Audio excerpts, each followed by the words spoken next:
as y'all know, we try to do this once a year to kind of take some feedback from the member banks. As you all know, you all are the owners of this plan, and we Hampton Group, we serve at your leisure for sure. And then we also have the trustees of Advantage. Some of those folks are here today as well. We'll introduce them in a second. Just briefly go through the agenda. We're going to do some introduction. We're also going to show you all a new video that, as you all, some of you all have known, when we do employee meetings now, we're trying to do some topical educational videos to incentivize and educate the employees on transparency and buying better in healthcare. And so we're going to introduce a brand new video. It hasn't been shown yet, so you guys are the kind of the guinea pigs on that. And then we have a guest speaker, Mark Galliard, the CEO of McBride Orthopedic Hospital. As y'all know, one of kind of our crown jewel premier providers. Maria is here to do an ACA update, the ever popular topic on everybody's mind. As we were reviewing some of the topics for this presentation, she said, you know, compared to everything that we've been through the last few years, as far as the ACA, 2015 is sort of a light year, but you know, everything is relative. You know, if this was 2006, this would be monumental change year, but compared to what we've been through, it's kind of an easy one. We're also going to talk a little bit about some concerning trends and some strategies that we are contemplating, and we want to get y'all's input on, and I'll tell you all a little bit about the things that are concerning to us from a cost standpoint. But like I said, get some feedback on some of our kind of proposed solutions. This thing's got to work. We've all got to kind of work as a team. And you all are, when you go back to your bank or back to your employer, we want to make sure that you all are understanding of what the problems are, some of the challenges, and some of the solutions, so you all can be can be that kind of that mouthpiece for the health plan back at your bank. And then we're also going to talk about some mandatory ACA changes that some of the ACA provisions are going to impose. Almost said inflict, but impose. Introduce some of the trustees. These are your elected representatives for the Advanced Health Plans Trust. Over there on the far left, we have Robert Jennings from Chakota, Guy Sims from Colgate, A.B. Bayou from Exchange Bank of Skychip, and Kirk Pittman from First National Bank of Sealing. Some of the other trustees are not able to make it because they're busy running the bank, just like you all are. We appreciate y'all's time. Speakers, as you know, we have Maria Robles-Meyer. She serves as trust counsel. Myself, Jay Kempton, as the administrator, and then Mark Galliard. We're going to show the video and kind of talk a little bit about what the free market means for your plan. I'm going to pop over this video real quick. I think you all will like it. I hope. It's not that guy. We've done him before.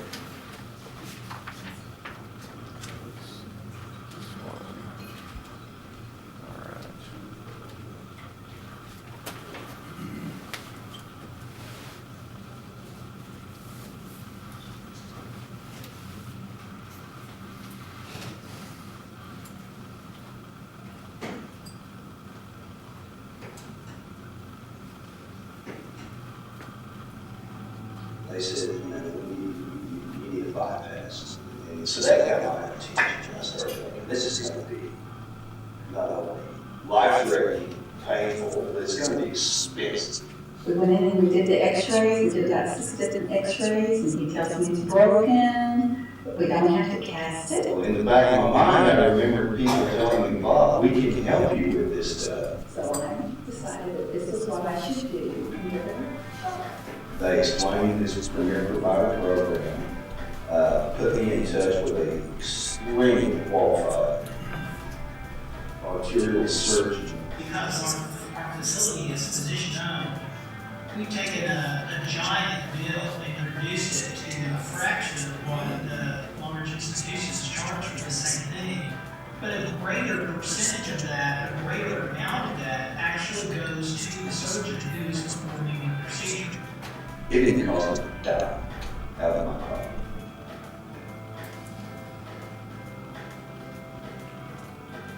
It obviously saved the plan money, and it saved my money, and it saved me. So it was a win-win-win for all of us. We've been in the program for 6 months, and we've saved roughly $300,000. The employers have saved $8 million, but the employees have saved their entire out-of-pocket when they've had one of these encounters. This is substantial money. This is substantial.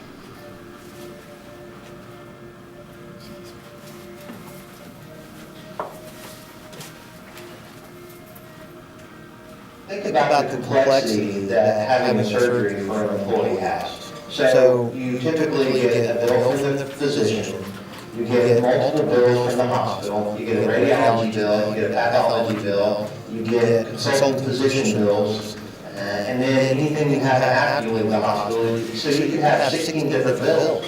Well, now they get one bill. I mean, it's hard enough being a sick patient and struggling in recuperation, and you've got to worry about 16 pages worth of bills. It's nice to not even see that. Psychological aspect of these surgeries.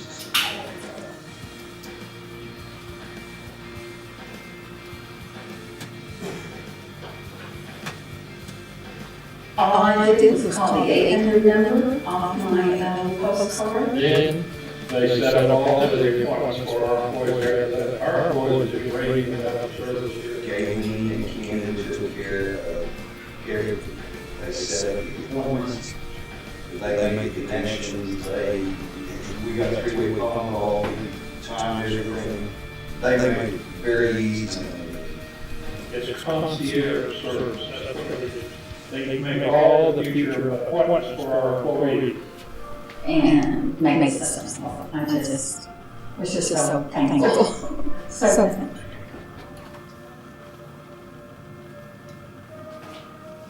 They know, as they pay premium for the health insurance, as a company, they know they're helping keep costs down. I feel like I'm helping. Because you feel like it's just like the whole situation, medical situation, and the care is so out of control. The cost. And this way, we're helping. And doing that by having the arrangements that Advantage Health does with these facilities and stuff. It obviously saves plan money, and it saves my money, and it saves me.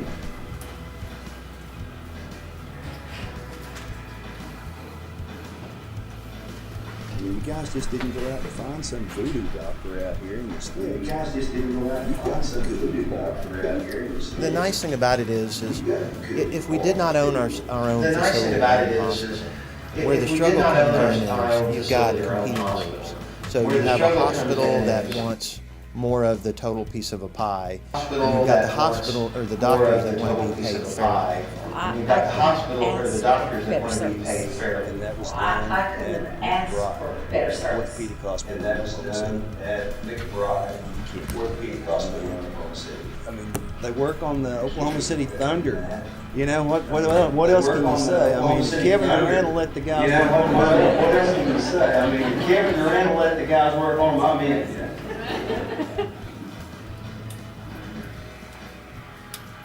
We told our employees, if you're going to have a procedure, you're talking to your primary doctor, and he or she recommends a procedure, call timeout, say, Doc, I gotta go make a phone call. And we gave you told our employees, if you're going to have a procedure, you're talking to your primary doctor, an and event, he or she medical recommended a event, procedure, so you need to pick up the call phone. timeout, say, Doc, I gotta go make a phone call. And we gave this number to Kim to go make a phone call. With that, I'll get us back to our regularly scheduled programming, and we're going to hear a little bit from Mark Galliot. He's going to talk a little bit about, we've had Dr. Smith here for a couple of years, and he's talking about the transparency movement, in general, Dr. Smith is pretty entertaining for those of y'all that have heard him. But, one of the things that Dr. Smith hasn't spoken a lot about that I think Mark is going to speak about is, from a facility manager side, why does this make good business sense from the hospital administrator side? Why does this make good sense for his surgeons to operate in this mode? So with that, Mark? Well, good afternoon. How are you doing? I always like to kind of start off with a bad joke. And it has to do with healthcare. There was this cardiologist, and he was out on the golf course, and he was on his backswing, and he got hit by lightning. Well, needless to say, he went up to heaven, and he gets up there, and there's this long line to get into the gates where Peter's standing there. And so he waits all day, and at the end of the day, he doesn't move hardly any, and then this guy comes by in a white jacket and a stethoscope, and goes up to the front gate, and Peter lets him in immediately. So the next day comes about, and he's only moved about one person, and at the end of the day, he sees this guy again in this white jacket and a stethoscope, and Peter lets him in. Well, he's really upset now. He's a cardiologist. There's no way I have to wait. I mean, that's not possible. So the third day rolls around again, and this guy hadn't moved, and at the end of the day, this guy walks by with a white jacket and a stethoscope, and Peter lets him in. So this cardiologist has had enough. So he storms up there and starts giving Peter the business, and finally, says, well, what's the deal? I'm a cardiologist, and 3 days I've been standing in line, haven't moved, and you let this other doctor come by and enter into heaven. He said, what's the deal? And so Peter goes, that's God. He likes to play doctor sometimes. Don't tell my docs I said that. But I'm probably not as animated as Keith Smith, Dr. Smith, but I wanted to talk a little bit about this bundled service program and where we're heading, and also as a national healthcare debate kind of rages on, and I think we all feel pretty comfortable that Obamacare has not been the solution that it was put out there. But, where's healthcare headed today? In the past, basically, the risk was put on consumers, employers, health plans, and governmental payers, Medicare, okay? Today, we're starting to see where that risk is shifting, and it should shift. And it's starting to shift to physicians, medical groups, hospitals, and other providers. I just attended a conference in California with some of the largest orthopedic group practices in the nation. And the biggest topic of discussion was alternative ways to change healthcare, bundled plans, getting away from the old fee-for-service, and we'll talk a little bit about how we've done healthcare in the past. So, kind of looking at this graph calling reshaping the value. Before, the past thinking used to be, in order to improve quality, we would have to increase our cost and spend more money. Or flip side, if you spend more money, it means higher quality, okay? But that's not exactly what has to happen. As you can see, my clicker to work here. There we go. Really what you're seeing is kind of a new paradigm shift, and we're starting to look at, the effectiveness. Improved quality can come at a lower cost. We've got to be innovative in what we're doing, really improve all the dimensions of care, and be a lot more efficient. So we have to cut cost without affecting quality and service. We as providers understand that. Hospitals, medical groups, physician groups, all across the nation are having to deal with this and understanding we can't continue to do business like we've done. And to let you guys know, as employers, I think that's very important that, especially here in Oklahoma City, we're really ahead of the game when you talk about McBride, Oklahoma Heart, the Surgery Center of Oklahoma. Performance improvement. So Jay really asked one of the questions is, why is this a big deal for us as providers, as a hospital, as physicians, to provide this bundled program? Well, a lot of it is, it's not just about cost and increased in our volume. It's about improving our quality. And how does that happen? Okay? In the old traditional way, you look at, we have to be able to affect the variation and cost reduction, as you can see. And how do we do that? We minimize the variable physician performance not related to patient characteristics. We have to really start focusing on those physicians that do it at a higher cost, have longer length of stays, have more comorbidities, and we really have to start focusing the care that we provide to those providers that are more efficient and higher quality, okay? And we do that, as we said, we utilize also cost savings. I worked at a hospital in a small town in Oklahoma, not real small, Stillwater, and we had probably at one time 8 different orthopedic surgeons. Each one of those surgeons used a different implant, okay? Imagine the cost associated with that. So we have to get away from that type of care and go toward using 1 or 2 vendors, decreasing that cost, and then look at not only how we traditionally, if we've had 4 people in an OR room, do we really need 4 just because we've always done it that way? Also, if you look at the unnecessary care reduction, and a lot of the cost in healthcare is due to unnecessary care, covering yourself, whether it's a lawsuit, you're afraid of this. We have to really reduce the avoidable, unproductive, duplicated services, such as reducing infections, reducing readmissions, reducing or preventing DVTs, pulmonary embolisms, ileuses, stuff that occur from that. That's where your costs really can kick up. A simple orthopedic surgery turns into a readmission, an infection, a revision. They have an ileus, get shipped to another hospital. You know, it becomes, that's where a lot of the costs are. And if we're doing this service for one fee, we can't have this. And Mark, that's really the crux of this, is Yeah. the bundled payment. We've talked a little bit about in the past, but from their perspective, it really is a game changer, and it drives quality like nobody's business. Because as Mark was saying, you know, I don't know exactly what a DVT or a ileus is, but I don't want them, I'm pretty sure of that. But in the traditional payment method, if you have those complications, that's billable.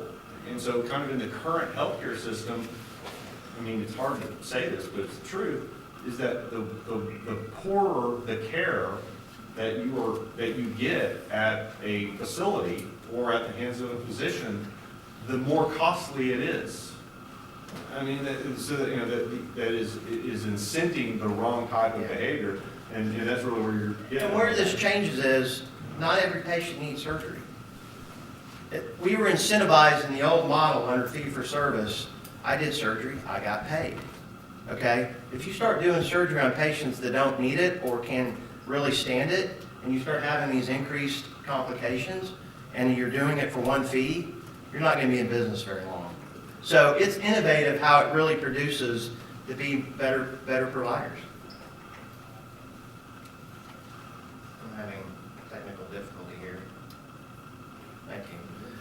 Next is we have to clinically restructure what we're doing and ensure that we're using the most optimal setting with the most appropriate level of providers and care. And again, that goes a little bit about what I talked to. You know, we need to look at early step-down programs going from inpatient and not sending them to a SNF or to a rehab unit or to home health for 65 visits, et cetera, because all that cost is going to be really on us pretty soon, and it needs to be. Also, we need to look at optimizing our systems and what we're doing. Shift the focus upstream to preventative care, which really puts an emphasis on what we call clinical improvement and population health. We need to start thinking about the bigger picture. It's not just a broken bone. It's not just a knee replacement. But how is that going to affect the totality of what we're doing? And again, not every surgery needs to be done. And we talked about things that you're starting to hear about in medical home, where you can start providing care to more people at a less cost, at a higher quality, and also engaging what we used to call telehealth. With the technologies today, do you have to go see a physician if you're in a rural community? Can we bring those specialists out there and give just as good treatment as having to go into the city and all that cost that's associated with that? So this is a lot of the area that I think you're going to see quality increase because of what we're trying to do. Thank you. So what's all this buzz about providers, about bundled payments? Is that bundled payments? I'd like to think so, but it's not. I want to show you this graph because it really sent home about how providers got paid for a surgery, a simple knee replacement or an ACL. Okay? You have the hospital basically sends a bill. They send what's called a UB40 to the insurance company. They send a patient the bill for the copay and the deductible. Then the patient and the insurance company has to pay back to the hospital for that service. Okay, that's just one part of it. Then you have, so the hospital gets paid. Then you have the surgeon. So the hospital starts their bill, and you've got 2 bills generated with that. Then you have the surgeon. They send 2 bills, one to the insurance company, one to the patient, the employee. Then they get paid, and then the doctor gets paid. Well, then you have anesthesia. The anesthesiologist, with that case, sends the bill to the insurance company, sends it to the patient, finally paid, and the anesthesiologist gets paid. What if you have radiology, pathology, hospitalist, you name it, pulmonologist, cardiologist consults, okay? Imagine, as I talked about in the video, 16 different bills, and if you've ever been a patient and had a fairly significant healthcare incident, you get a bill from a hospital that's 200 pages long, and trying to decipher that at a $5 Tylenol, it's ridiculous, okay? So what does bundle payments look like? The new model. So we have the Kempton Group, who we work through processing, okay? They make one payment to the hospital, okay? The hospital pays the surgeon, hospital pays the anesthesiologist, and the hospital pays the radiologist. There's not 15 bills generated. The employee doesn't have anything. Pretty simple. And I might interject there. I was actually talking with some folks last night that this model looks, I like to give examples and talk, kind of communicate by analogy, but instead of buying healthcare, let's think about buying a Ford pickup. When you're buying a Ford pickup, Ford does not make the tires and the shock absorbers or the axles, for instance, and you don't really care where they buy the axles from or the tires from, and you don't really care what Ford paid for all those different pieces. You would never accept that when you get a bill for the cab, and then a bill for the radio, and a bill for the tires, and you never do that. You're just like, the point of sale is the Ford dealership, and this thing says Ford on it. I want to pay for the unit. I'm not going to buy surgery and not buy anesthesia, right? I mean, that's a unit. Those all go together. And as a country, we have accepted a healthcare system that is completely disjointed. And what Mark's explaining is, this looks like everything else in the economy. And that's why if you start, you just kind of got to clear your mind of what we've known about healthcare as it being special or different or too complex to make sense. What Mark's saying is it's not too complex to make sense. We've made it complex. It's amazing as a great society, all the intelligent people in healthcare, that we've done this. So it's the old KISS principle my dad used to say, keep it simple, stupid. Duh. So again, how's the bundle payment program different? It's a method in which multiple payments to a variety of healthcare providers are linked into one payment by a predetermined grouping of related healthcare costs. Pretty simple. So, bottom line, you've got the hospital plus the surgeon plus the specialist equals a coordinated healthcare plan and team. Pretty easy, isn't it? So one of the things I've heard a lot about is, well, if you're doing this price transparency and if you're providing a joint for $19,000 where the big box hospital charged $55,000, does that mean that quality and patient satisfaction is not as good? Because we've always associated in healthcare, the higher the cost, it must be better. Well, just to tell you about our hospital a little bit,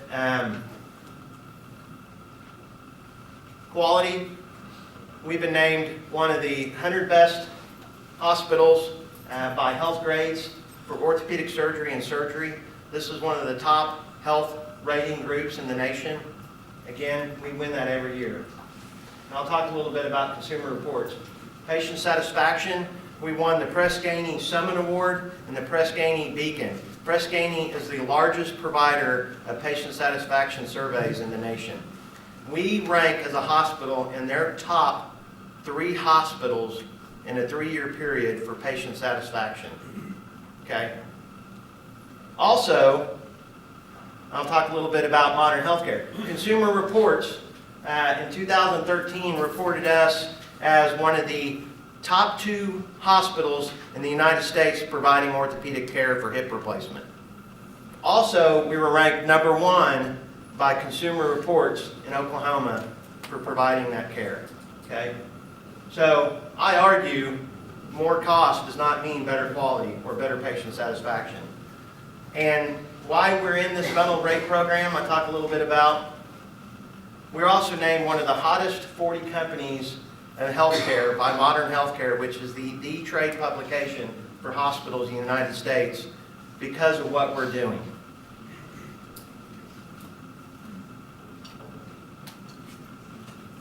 So, I talk a little bit about, as a provider, it's really been a big deal for us to improve quality, to improve patient satisfaction, increase our business, become more profitable. But I've always said you need to put your money where your mouth is. So I am also an employer of 800 FTEs, full-time equivalents, in Oklahoma City, which is pretty significant. We're a self-insured plan. And so I said, okay, if we're going to promote this as a provider, we need to take advantage of it as an employer. So what does it mean? Okay. McBride Orthopedic Hospital again signed up on and began offering bundled services to our employees in April of 2013. We call it the Kempton Premier Plan. For all those procedures and surgeries, we incentivize our employees with 0 copay and no deductible to utilize this service. Okay? Just like everybody else in here is self-insured, we continue to see our costs skyrocket. And we had to do something different. How's it work? Absolutely. From April of 2013, when we signed up, to July, we have seen almost $500,000 savings by utilizing the Kempton Premier providers. $500,000. And I spend about $3 million a year in healthcare. That's pretty significant savings for me. And if I would have been able to get more of my employees to utilize these Kempton providers, I would have saved an additional $240,000, okay, as an employer. So I keep saying my answer is absolutely $700,000 of potential savings in about a year by using this Kempton provider. And I'm using the Oklahoma Heart Hospital, who's the best cardiology group in the state. I'm using the Surgery Center of Oklahoma. It's pretty impressive that the providers that are in this, my employees don't complain at all about, oh, I can't, they're loving it because it costs them nothing, and I save. How is that possible? I'm going to show you some examples that kind of flew through the video pretty quickly. For a hysterectomy with endometrial ablation, typically it would cost about $24,000. $3,800 for a premier provider, okay? To have a total thyroid lobectomy, which is both sides, $24,000, $6,000 at a premier provider, $18,000 savings. Laparoscopic hysterectomy, $35,000 savings. Laparoscopic gallbladder removal, $5,000 versus $17,000, $11,000. Spinal fusion, $38,000 versus $19,000, a $19,000 savings. Simple epidural or joint replacement, 19 versus 40. Epidural injections that we see chemo treatment, that's a big one, $65,000. My 3 biggest costs this year were cancer, and it was because of chemo treatments. 2 out of the 3 didn't utilize this program. Simple steroid injections, So every time you have an employee that gets a shot in their back or their hip, it saves $2,000. Imagine that adds up. And then a simple CT of the abdomen, $2,500 savings, okay? Just alone, and everything I've showed you here, if I had that many employees, I would have saved, just from that, $196,000. Mark, how do the other facilities justify some of those price differentials? Because you know, I mean, especially in the orthopedic world, you know what your competitors charge. I'm just telling you, I worked at a nonprofit, so-called nonprofit hospital. If you look at just I-35 in Edmond, there's 3 hospitals. Okay, did we need 3 hospitals within a mile location? That's where your money is going to, is building nice buildings, wonderful lobbies, paying executives about 3 times what I make. I don't know how they justify it, because clearly, we can do it. They never had to compete on price. No, Or they wouldn't make those kind of decisions. you wouldn't see the Taj Mahal every other mile. So, it's a big deal for us as providers. We have to be part of the solution. We can't continue to be part of the problem. And unless we are, we're not going to solve this problem. Healthcare costs are going to continue to rocket. But what's great about living in Oklahoma City is we're trying. And it's significant. It's improving my quality, my patient satisfaction, my bottom line, and that's better for you guys too. So, and again, we put our money where our mouth is. We utilize it. I have a quick question for you. Oklahoma is really way ahead of the curve in terms of Absolutely. using this approach. When you go like to your conference and you're talking to these other facilities nationwide, how do they receive what you're putting out there to them? Every one of them is trying to do the same thing. But one of the things that's been great about Oklahoma, but with the new passage of Obamacare that's limited this, so why are we able to do it so well in Oklahoma and they're struggling in other cities? Well, it's being physicians owning hospitals, okay? The biggest #1 thing I heard by these other groups and what their frustration was trying to do this is we are scared to death and we are having the most amount of difficulty trying to get the hospitals to pay us a fair rate for this bundle payment. The hospitals want to keep it all. So instead of the hospitals trying to work with them and seeing the advantages, they're still fighting. But unfortunately, with the new passage of the ACA law, I mean, we can't grow as a physician. Physicians can't own hospitals anymore. The American Hospital Association put a stop to that because of this. We figured it out, so guess what they did? You can't play anymore. You mentioned living in Oklahoma City. What patronages have you seen as far as from rural communities? What type of attendance or? That's time. I mean, matter of fact, not only from rural communities, we're seeing people come from rural communities in other states. We're seeing other countries. I just met with a group from Panama. Yeah, Because it's cheaper for them to put somebody in an airplane, put them up in a hotel, arrange their transportation, send them back home, and still save money. Mark's pricing is not just good for Advantage Health Plans or tempted employers. I mean, this is their model. If you're willing to come to them as a cash customer, it's good no matter what country you're from, whether you have insurance, you don't have insurance. I've gone to Blue Cross and Blue Shield and said, we'd love to give you this. Their answer is, nope, sorry, we want no part of it. We're minimum 3 years out being able to, how can you not, they said they don't have the infrastructure to deal with this. Explain that to me. So you can handle 16 different bills, but you don't want to process one? I could be a claims payer on this. Maybe. And Jay, I tell those groups in California this past week, I told them, find a third-party administrator like Kempton who is in it to actually improve the process, and they'll help you figure it out. But they are absolutely struggling to figure out how to just keep the same amount they've been making. Do you think there's also a component though, for the big carriers as far as they've invested a lot of money, a lot of marketing, pizzazz into their network, and essentially you're giving the best pricing away to anybody. I mean, that's pretty threatening basically you state your reputation, your brand on your club, your Yeah. network. You know, one of the frustrating things too is Medicare passed a law that says we really can't post our pricing online as a hospital, if you see Medicare. Because if you don't charge Medicare, or if you don't charge non-Medicare providers the same as you're charging Medicare, you're breaking the law. So if I put my bundled rates up, which at times are at Medicare or lower, I'm breaking the law. So I hear a lot about price transparency and why hospitals won't post pricing. That's a lot of it. I think a lot of it is they can't compete, but, What was the reason behind arm sword? So, most of these procedures with your group are pre-scheduled procedures. they're elective, which is orthopedics.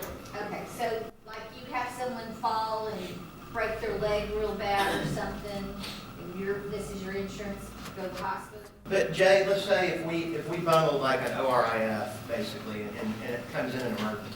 Correct me if I'm wrong, but if they're a premier provider, we'll cover that under the bundle rate, won't we? Yeah, it would be one of those deals where, Yeah. because of the relationship that we have with McBride, you know, it's something that, you know, for 45 years at Kenton Group, we've never had the type of relationship, well, we have, but it was a generation ago, where if there's a big claim that comes through the door, I mean, there's a conversation between Galen Hansen, my operations director, and her counterpart at McBride. And they work out. In other words, it may not be on McBride's price list, Yeah. but it's something that maybe fell outside the list. If there's a way to bundle that into a reasonable charge, I mean, we're doing letters of agreement, kind of, we call them one-off premier provider arrangements that happen a lot. Some things are dynamic and are more difficult to bundle, than we're not able to. But the bottom line is when you've got a provider that is willing to operate in this manner, is looking for opportunities to do more in this vein, working directly with the employer, I mean, we have definitely not even scratched the surface on the bundled cash payment piece. Maria, It's you gonna asked me, grow. this is what's amazing is most healthcare and hospitals have no idea what their cost is to do a procedure. I would argue to say 95% of them don't know what their cost is to do a procedure. That's why they can't do this. They don't know what it costs them. Okay, so I'm confused. I live in the city, my kid breaks his leg real bad, I can tell. Am I taking him to the hospital or do I take him to you? That's the question. We are a hospital, take them to McBride. You'll have no wait in our emergency room. You have an emergency? Absolutely. Okay, that's what I'm We wondering. provide emergency care. We'll take in burst, we'll take in a heart attack. I mean, we have a level 4 emergency room. Okay, so you took heart attacks there. Matter of fact, I don't know if you saw it, and I can't say the patient's name, but there was a 17-year-old that was in a bad accident yesterday. They shipped him from OU, a level 1 trauma center, to our hospital. That's pretty amazing. Again, I think it all goes to just that coordination. So my staff, that's what they do, is Yeah. when they're But getting it's those on the calls. weekend, when you have that, you don't, Priscilla, can't call you guys. I'm just wondering, do you Hey, have we emergency? will figure it out, because for us, we're willing to say, if you're a Kempton Premier provider, we'll give you that, if that's a bundled procedure, one, we'll give that to you whether it's emergent or non-elective. I mean, to us, that's what we've offered out there. And if it's a procedure, as Jay said, that's not in the bundled plan, it's not because we didn't want to, it's not one of those things that come up. And so we're each week trying to add and figure out how we can get those on there and make them bundled. now, of But course, it is tougher on us because we have anesthesia, we have pulmonologists, we have cardiologists, we have all those, that depending on the type of procedure, we have to try to figure out from them what we're gonna pay them reasonably. And so that's probably the biggest delay of getting all the cases on there, is just trying to get it coordinated with the specialist. but if we're talking about, I'm going to give you my standard disclaimer here. If we're talking about an emergency type situation, I don't want you thinking about premier provider, okay? Yeah. If you happen to land in, I mean, if I break my leg, I'm probably gonna go to McBride ER. Now, if I'm in a car wreck and I broke my leg and bashed my head open and everything else, I don't really care where you take me, just as long as you get me there quick. And we'll worry about paying for it later. Well, I know my employees, had a kid at nighttime jumping on a trampoline and broke his arm real bad. Do you take him to Integris or do you take him to You take them to be Pride? right, because I tell you what'll happen, most cases That's like my that. question. I'll tell you, What do most you cases think? like that, they're gonna splint the kid, they're gonna put a splint on it, and then follow up the next day. You have time to call and get it under the bundle. So absolutely send them. I don't think it's real clear that you guys have emergency rooms for those type, not life-threatening, but We'll make it clear. unless you've been out. Matter of fact, not only do we have emergency rooms, I can almost guarantee you're gonna wait a lot less time in ours than you will in Integris, Mercy, St. Anthony's, OU. I've been there with my kids. So anything non-life-threatening? When you walk in the door, we can try to stabilize and treat. Now, if it's, for example, like a head injury that needs a neurosurgeon, we'll ship that patient. If it's a massive heart attack, we'll stabilize and ship them. We have arrangements with Oklahoma Heart Hospital to transfer immediately. We have an arrangement with Mercy Medical Center to transfer anything that we can't handle immediately.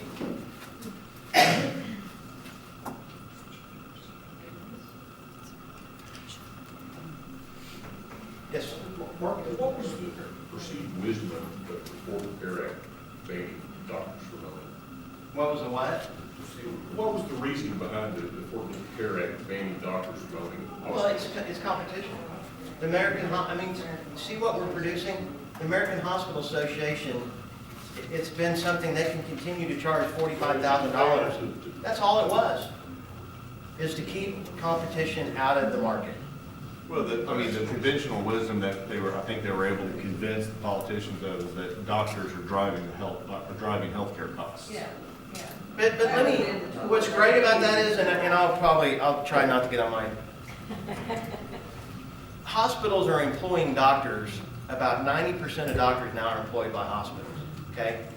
They are told to refer to that hospital, they're told to do surgery there. There is no difference than them getting their paycheck from Mercy or getting their paycheck from us. There's no utilization difference. Matter of fact, study after study has been proven that there's not increased referrals, there's not increased costs. Actually, it's the opposite.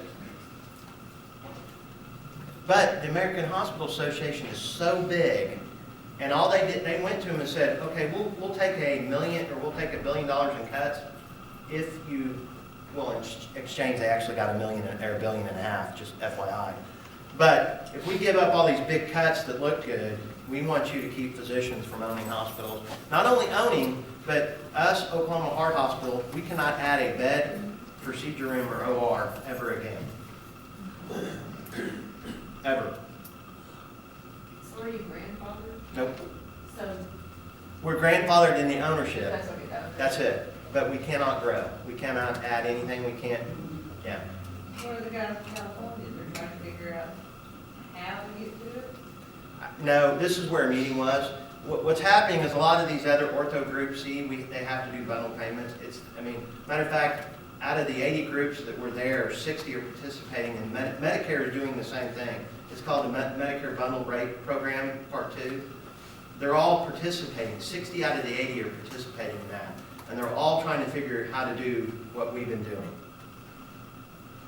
None of them. We were the only one that were able to say we've been doing it. This is easy. So can you bring in new doctors? Absolutely. I just can't add more OR to do surgery. So that's going to be the limiting factor of this is, as I grow and need to do more surgeries, I can't do them on my hospital unless we cherry pick and take only the best paying procedures, which we don't want to do that. That's what we try to avoid. Okay, I'm down on myself. Anyone else? We'll let Mark get back to work. Thank y'all very much. Appreciate it. Thank you. Thank you.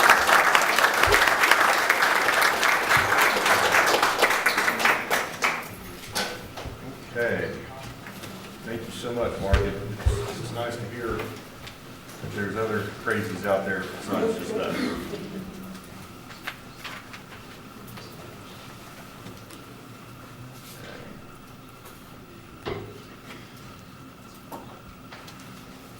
Okay, just real quickly, just want to kind of summarize where we are at as far as premier provider utilization. Advanced Health Plans has done 797 procedures through an Advantage Premier provider since inception. And to date, Advantage has saved roughly $5.3 million to your health plan. And like I said in the video, the thing that we don't calculate in the savings, and some banks think about this and some banks don't. You know, Bank First does not, because they're super conservative when they do any sort of a scoring. But the employee out of pocket is not included in this number. And so, you know, all those deductibles and all the 20%, the co-insurance that's been waived, that is savings to the employee, but that's not in the number. So, great job. Obviously, Premier providers are growing. We have 17. We will have at least 18 by the end of this month. Some of the new ones I may just quickly highlight, and Galen, holler at me if I miss one, but one of them is in Texas, relatively new. Krista Santa Rosa is in San Antonio. Envision Imaging is in Tulsa, and they are a new premier provider. Oklahoma Kidney Stone Center. They have a lithotripsy machine, which I don't know anything about that, but I know that it's a device that's used to break up kidney stones, and is that over on or by the defense campus? Yes. Okay. Optum Oncology is a new oncology facility in Midwest City. Southwest Eye, a lot of bankers have utilized Southwest Eye Surgery Center for cataracts. And then the newest one that'll be lighting off by October 1 is actually 4 States Ortho, and they are in Galena, Kansas, which is it's literally like a mile away from Joplin, Missouri. So we do have bankers that are in that northwest quadrant of the state, or northeast quadrant of the state, and Joplin is actually where they orient for care, Joplin or Miami. An interesting thing about that is a brand new facility that kicked off, and the way they were able to open a new physician-owned facility, as Mark said, it's not allowed, is it's actually owned by the surgeons went in partnership with the city of Galena, and the city of Galena actually owns the facility. But the money was all provided by the surgeons, and of course there's obviously a revenue share type of deal there. But they are all, there's like 14 of them, they're all refugees from Freeman Medical System in Joplin.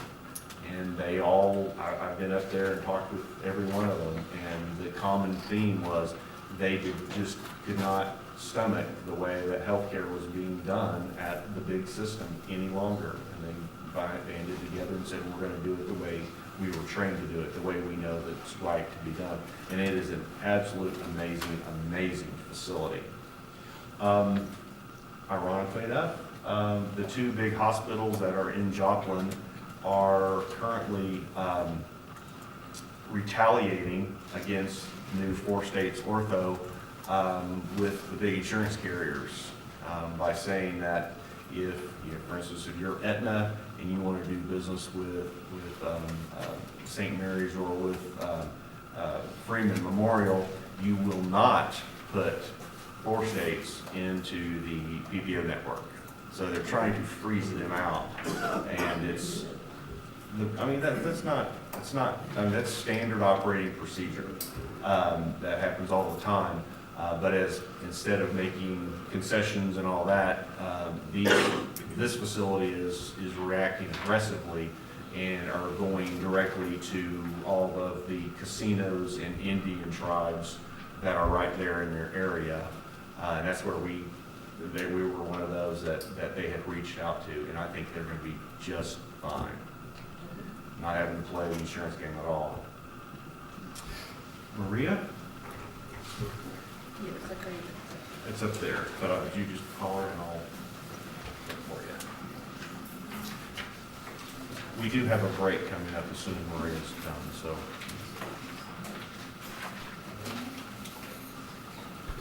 It's pretty hard to follow somebody like Mark Gallagher.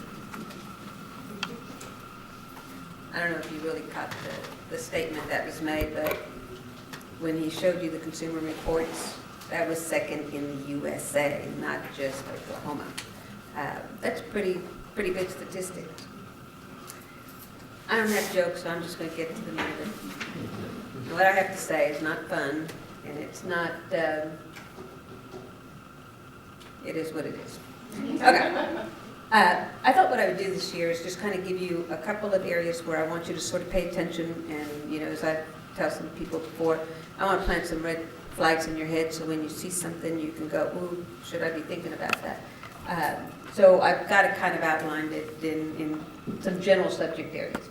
The first one is on same-sex marriage, and although it's not an ACA thing, I say it to you because I think this is going to happen in Oklahoma. It's the 10th Circuit, which is the district, the federal district, the federal circuit court that governs what Oklahoma law is, has ruled Oklahoma's laws unconstitutional in terms of banning same-sex marriage. They have stayed their decision, which means they've put it on hold pending appeal. There are 16 states. One of the cases comes out of Utah that has been appealed to the Supreme Court. I think the Oklahoma case has been appealed to the Supreme Court. There's 16 states that are asking the Supreme Court to look at this, and I think they will decide it. I'm not so sure that they'll take this and wait until June of next year to respond. I think they're likely to just put an answer on the table early on. But I think they are going to make a decision. I think I would be really surprised if the Supreme Court does anything other than say that there's a constitutional right to same-sex marriage. Where we stand today is kind of a mess because, as you can see, the Department of Labor has said that for the Family Medical Leave Act, the FMLA, you treat same-sex spouses as married couples. It doesn't matter what state you're in, you're applying a federal law. When it comes to retirement plans, which are governed by federal law, the Department of Labor, the Internal Revenue Service, the IRS has said that same-sex spouses are considered spouses. And it doesn't matter where you live. It doesn't matter that you're in a state that doesn't recognize it. So you've got this awful situation where you are married for federal purpose in the family medical leave and the retirement plan. You're unmarried when it comes to the state benefits or the health plan. I mean, it doesn't work. You can't be half married. You know, that's like being half pregnant. I was looking at a case which same kind of rationale came out of the Ninth Circuit that was the same kind of problem that this presents, and it was FedEx. And it was a California case where they were looking at the employees trying to decide whether they were employees or independent contractors. Well, the IRS has already reviewed it, said you're independent contractors, you're not employees. The federal court using state law said, no, for state purposes, you're an employee. So I'm sitting there going, what are your employees supposed to do? You know, what do you do with it? You're this for this law, you're this for that law, and you've got one employee. It's not like you can say you're married for this and you're single for that. You know, you're an employee for this, you're an independent contractor for that. It doesn't make sense. And that's kind of where we are. So I want you to kind of be aware of it because my guess is that before the end of June 30 next year, I think we're going to amend our plans to make sure that we provide whatever the Supreme Court says. And that's coming. Real big, and I can't tell you big enough times, ACA change that impacts health plans is this maximum out-of-pocket. People don't understand what happens when you curtail the amount that an employee can pay out of their pocket and then say anything over that. In Washington, they say the insurance company pays. In the real world, employers pay. That is what is forcing major changes in the health plans for Advantage Health Plans starting January 1, and Jay's going to talk to you a lot about that. That's the reason that changes have to be made. Essentially what the law is in 2014, an employee that has single-only coverage is not supposed to have more than $6,350 out of their pocket, meaning deductible, out-of-pocket coinsurance amounts, copays. In 2015, it's going to include prescription drug copays, which are not included for 2014. So what is happening is you restrain what a plan can do instead of in the process of making employees accountable for the cost of the benefits by limiting how much they pay. I can't tell you how many times I have heard people say, I met my deductible and I met my out-of-pocket, I'm going to go get my second carpal tunnel, or I'm going to go get my other knee done because it costs me nothing and it's free. Well, I don't know, I must be an old person, but free isn't free. You know, I grew up telling my children freedom isn't free. Healthcare isn't free either. Somebody is paying for it.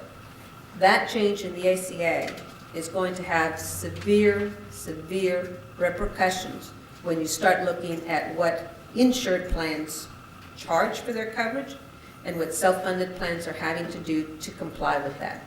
So keep that in the back of your head. Free isn't free. It's free to you because I'm paying for it.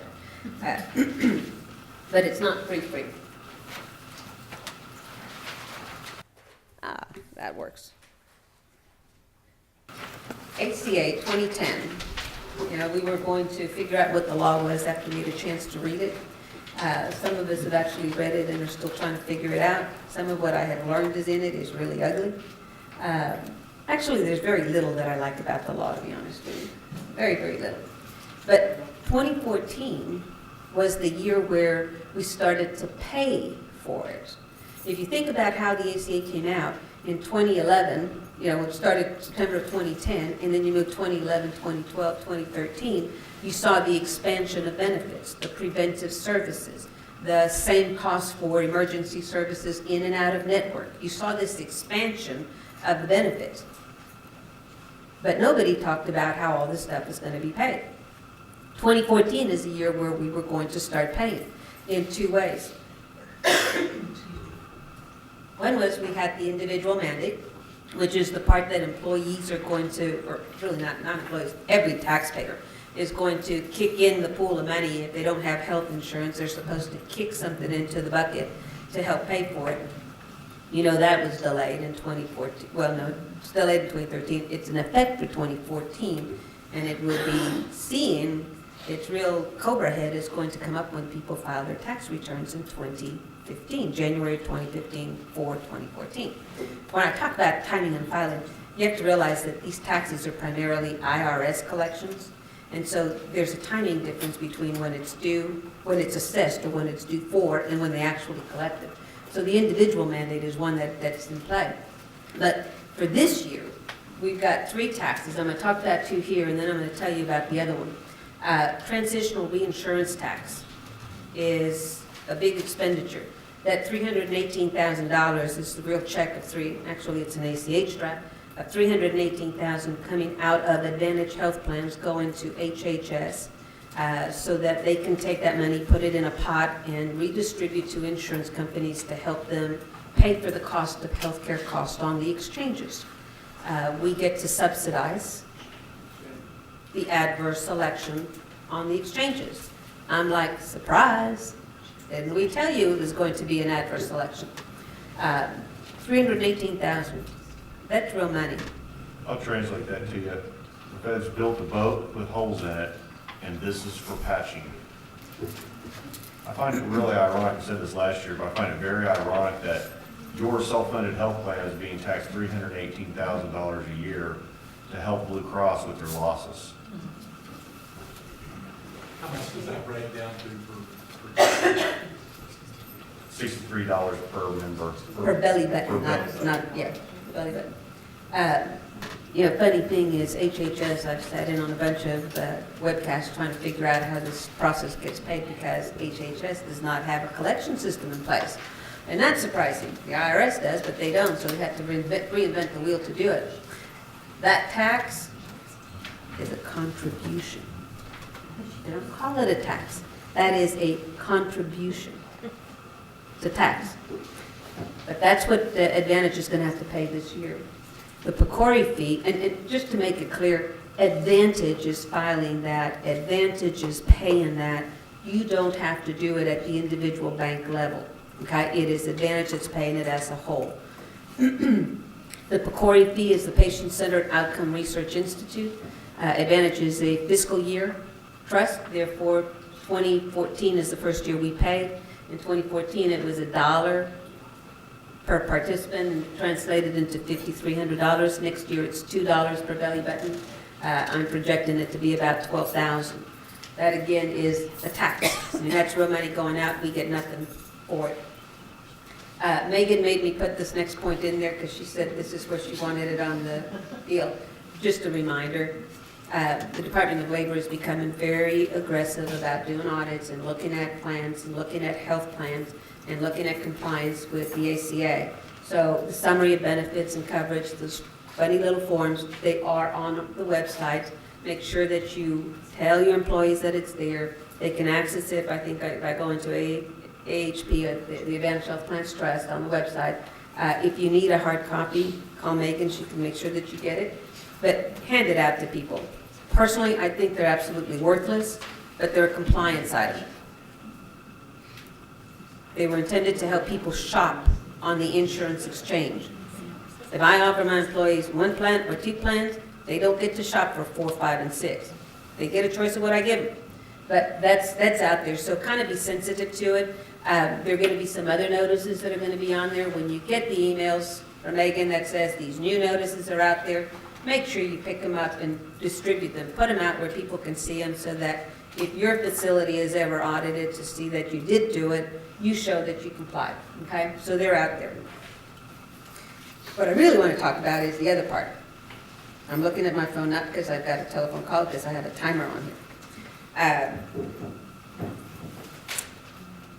You've heard me talk to you a lot about the pay or play taxes. I mean, we've done this now several years.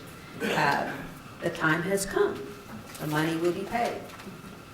The ACA requires employers to either offer coverage that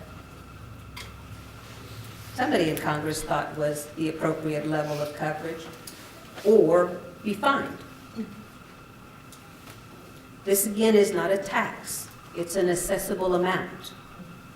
You know, you get these terms that come from these agencies that just make me cringe.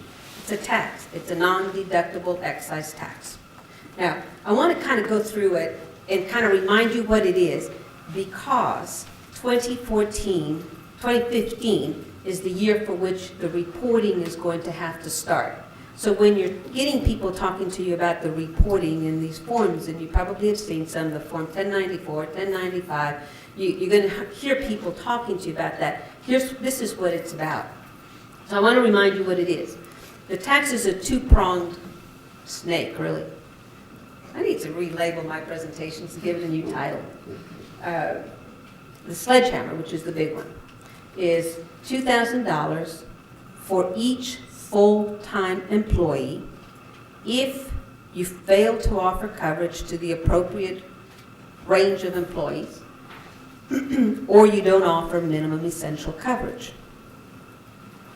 Very few of you sitting here are non-for-profit banks. Most of you are for-profit entities. That is a non-deductible tax. So it's not a $2,000 tax. You have to gross it up for your tax rate to figure out what it really costs you. That's after tax. I'm sorry, it's a pre-tax dollar that you pay, but you get no deduction for it. In 2015, I have to think of my years because they're different stages, things happen. In 2015, that tax is going into play. It was delayed. It was supposed to be effective in 2014, and they delayed it. In 2015, if you are an employer that is 100 or more full-time and full-time equivalents, the tax will apply to you in 2015. Your offer of coverage has to be made to at least 70%. 70% of the full-time employees. I mentioned the 70 because it's a change from what I presented before. The statute says 100%. The IRS came up with a safe harbor saying 95%, but for next year only, it's 70%. Okay? So you have to offer coverage to a sufficient number of people. For next year, it's going to be that 70% if you're in this large group. If you're not in the 100 or more, it doesn't apply to you until the following year. And then you're back to 95% of the time. But I do want to make you aware that every single Advantage health plan is and does provide minimum essential coverage. So from this point of the tax, the question is not whether you're offering minimum essential coverage, but whether you're offering it to enough people. That's the only thing that could get you into trouble. If you offer it to half of your full-time employees and you're in the group subject to the tax, then you potentially will be subject to it, because the plans do meet minimum essential coverage. And minimum essential coverage is extraordinarily limited. It really means preventive services only, which is insane. Okay, the second prong of the tax is you offer it to the appropriate range of people, and you offer coverage to these individuals that is minimum essential coverage. But you still have this one employee who goes on the exchange and gets a subsidy. Now you're subjected to the tack-hammer tax, which is the smaller one, because this one applies only for the people who actually go on the exchange and get a subsidy. I don't know how many of you have kind of kept up with the subsidies on the exchange.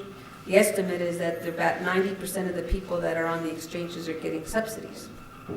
So if they go on the exchange, the odds are pretty high that they're going to get a subsidy.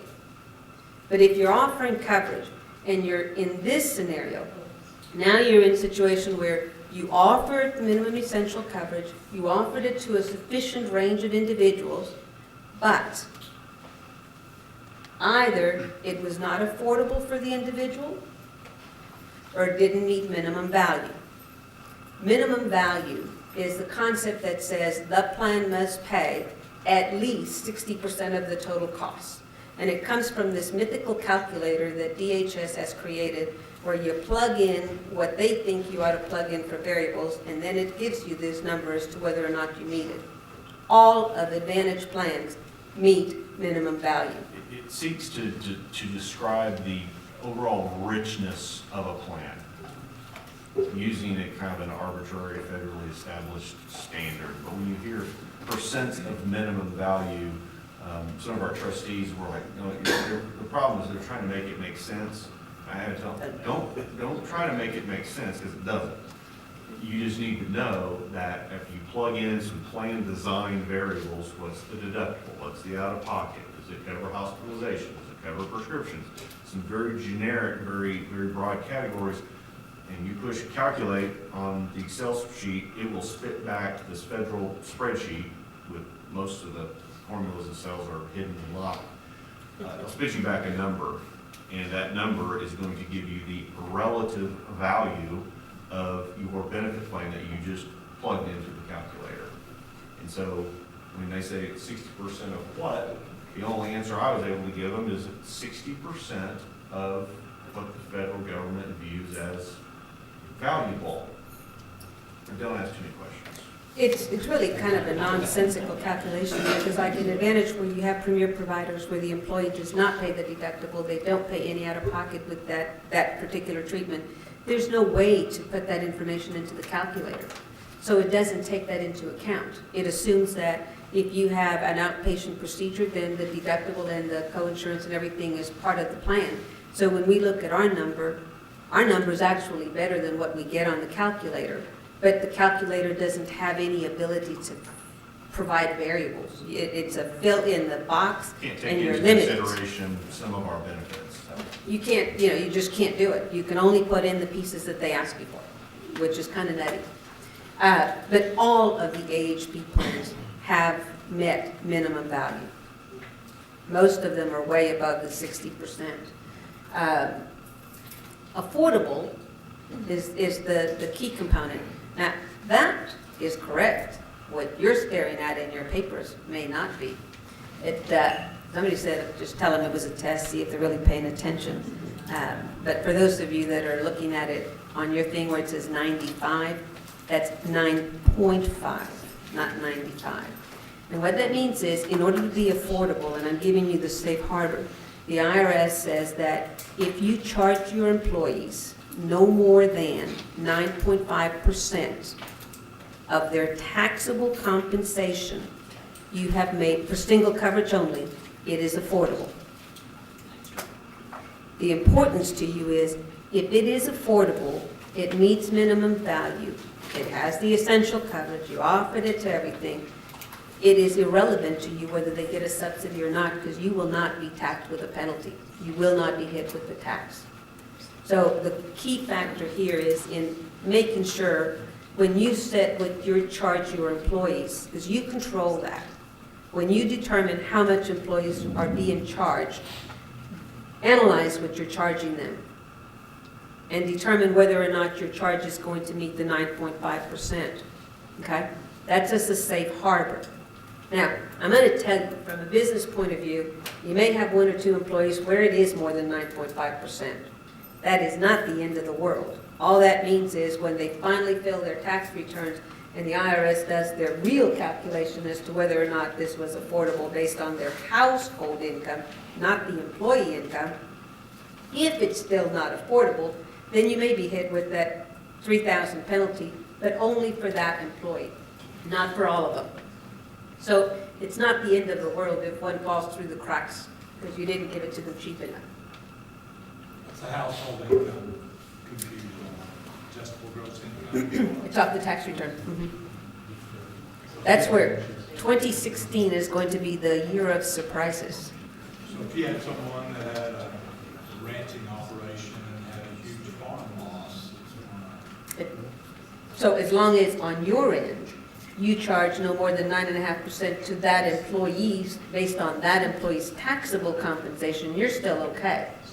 If you charge that employee 25% of their taxable compensation, then you will probably get hit. That brings up the question, if they take a loss, you know, on some outside entity, are we still responsible for self-tax? If you charge them more than 9.5% of their taxable compensation. No, okay, wait a minute. The safe harbor for you as an employer is whether or not you charge them more than 9.5% of their taxable compensation. That's box 1 on the W-2. Okay? The actual determination as to whether or not they're entitled to the subsidies is based on household income. But because you don't have access to household income, the IRS created a safe harbor to kind of give you a baseline. What's on your W-2? What is on the employee's W-2? Box 1. But it's box 1 of W-2. So if they do 401k contributions, that's not in box 1. You get penalized, which is insane. At some point, they're going to figure this out, but I'm not optimistic it'll be this year. Okay, so you know what the tax is. It's not an assessable amount, it really is a tax. Okay, here's the part I want you to pay attention to. Who's liable? The tax will be assessed for 2015 if you have 100 or more full-time and full-time equivalents. You're subject to the tax if you have 100 full-time and full-time equivalents. So if you are an 85-person bank and you've got 15 full-time equivalents because you hire a lot of part-time people that collectively give you an equivalent of 15 more, you're at the 100. Okay? In 2015, that's the only group that's going to be paying the tax. If you are below that number, you will not be subject to the tax for 2015. You will be subject to the tax for 2016. So they delayed it for the smaller, large employers, but it is in effect, and they intend to collect it on the larger ones. One thing I want you to kind of think about that's really important. The tax is for calendar year 2015, but you won't be assessed for it until you hit 2016, or for calendar year 2016, but you won't be assessed for it until 2017, because nobody's got the information to figure out how much to assess you for. That's the reason why it'll happen in the following year.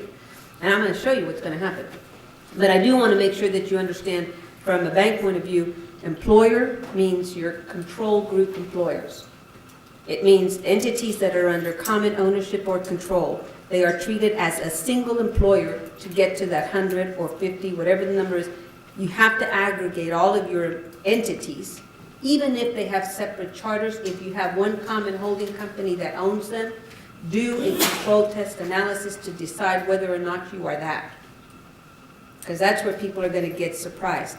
If you offer a retirement plan, it's the same rule. If you've offered a retirement plan, you probably have already done the analysis. you should have done the analysis. For discrimination testing, you're supposed to use that big employer. Okay, so in this area, the employer is this mythical thing. It's not your legal entity, each legal entity. It's this conglomeration of entities that are under common ownership or control. The tests are not always real easy to apply. You really have to get in and analyze ownership interests, especially if you have small owners and large owners and you have multiple entities. But be aware, that's a control group employer, not an individual charter or individual ID number. So how are they going to do this? Well, that brings me to the IRS tax forms, the 1095, 1096, the 1094, 1095, and there's an A, B, and C of each one. Well, they're going to give you the opportunity to give them the information so they can assess you. The IRS issued draft forms this year, about a month ago. They're not finalized yet. They're waiting for comments on these forms before they are finalized. But essentially, here's what's going to happen. The only way the government can collect on the individual mandate from each taxpayer, if they don't have coverage, is to have something in the tax return that says they do or don't. So your 1040s, at an individual level, the 1040 is going to have a box that says, did you have health insurance? And you're either going to check yes or no. If you check yes, you will have received a piece of paper from the health plan, from your employer, from the insurance company, that says you had health insurance during the year, and it'll tell you what kind of insurance you had and whether you had it all 12 months or just part of the year. It's going to tell you whether you covered yourself and any dependents that you covered, either by date of birth or by social security number. So employers are going to be required to provide a notice to each employee that tells them what kind of coverage they had for the year and who was covered under their plan and how many months they were covered. That is the documentation that the employee will use when they file their tax return to support whether or not they're subject to that individual mandate. Now that's the employee side. That's the 1040 side. I think that we will be able to help with some of this, but I can't tell you for sure that we can until the IRS issues their forms and what it is that the substitute forms are going to look like. If they were asking me, not that I would play with them, but if they were to ask me, it looks a lot like your creditable coverage certificate, which, you know, everybody had already programmed, but it's a different thing, so they're not using that. But I think they're going to come up with a substitute form that Kempton will be able to work with to use the system information and generate that, much like we did on the creditable coverage. But I can't tell you for sure until they issue the form. So we're waiting on that. That's for the employee. The second part of it is, how are they going to know you're one of those employers that owes either the $2,000 penalty or the $2,000 tax or $3,000 tax? They really are not assessable amounts or taxes. Well, the IRS has forms for you. Those forms are also out. Employers that have less than 50 or more full-time and full-time equivalents won't be filing the detailed forms because they're not subject to the tax. Employers that have 50 full-time and full-time equivalents will be required to file for 2015, even if you are not going to be subject to the tax. You know, if you're under that 100, you're over 50 but under 100, you still have to file the report. I personally take a little bit of disagreement with the way that they've done that, because the statute says if you are subject to the tax, then you got to report. Well, they're not making the tax applicable, so you shouldn't be subject to reporting, but they're taking the position that you are. So if you're 50 or more full-time equivalent, you will be filing a return in 2016 for 2015 that identifies all of your employees, whether you offered them coverage, what kind of coverage you offered them, how much you charged them, who was covered under their plan, what was the cost of the plan. You get the joke. It's a pretty convoluted, detailed form. All of these forms are going to be reported in the same manner as W-2s are. The employee's going to get their version of it on or before January 31, unless it's a Saturday or Sunday, and then it's also to the first day of February. And employers, if you're over 250 and you file electronically, you get until the end of March. If you file paper, you get till the end of February. So they're done exactly like W-2s with transmittal forms, the same process, the same kind of deal, same timing and same deadline. But the forms are pretty extensive. The employer reporting is something that Kempton probably won't be able to do for you. One, because it's going to include people that you offered coverage to that didn't take it, which they won't know. They only know who's covered. It also will include these other people that are your full-time equivalent people, these people that are part-time that you're going to say not required because they work less than 30 hours. Everything I am seeing shows me that the payroll companies are paying attention. They will probably be the ones to do this. So with your payroll services, watch for the stuff that they're going to be talking to you about, because it's going to come out in the form of it. They're going to talk about IRS forms 1094, 1095, A, B, and C. When you see those numbers, they're talking about the pay or play. They're talking about this tax. So I'm just gonna take just a real quick informal poll. Who uses a payroll service? Quite a few. Who uses Paycom? Who uses ADP? Anybody use anything else other than those two? You? Do you mind sharing? Southwestern. Is that a service? Okay. Anybody use software and do it in-house but use a software vendor? Who do y'all use? Inside. Pardon me? Inside. Okay. And there's one in the back? Jack Henry. Okay, okay. We are, Kempton has already built kind of an interface, because there is some of this reporting information that can be provided by the Kempton Group, not all of it, but a piece of it. Your payroll vendor will have the other pieces of this, especially if you're using a service or software. We've already built interfaces with ADP and Paycom, because those were requested by clients. So those are in place. We will not be doing anything unless we hear from you all. So if anybody has one of these vendors that is offering this style of reporting under their payroll offering, and they have some new module that is going to take care of your pay or play, but then they say, but we need to have access to your health plan enrollment data, then you probably need to give our office a call, and we will help you all with the integration on that.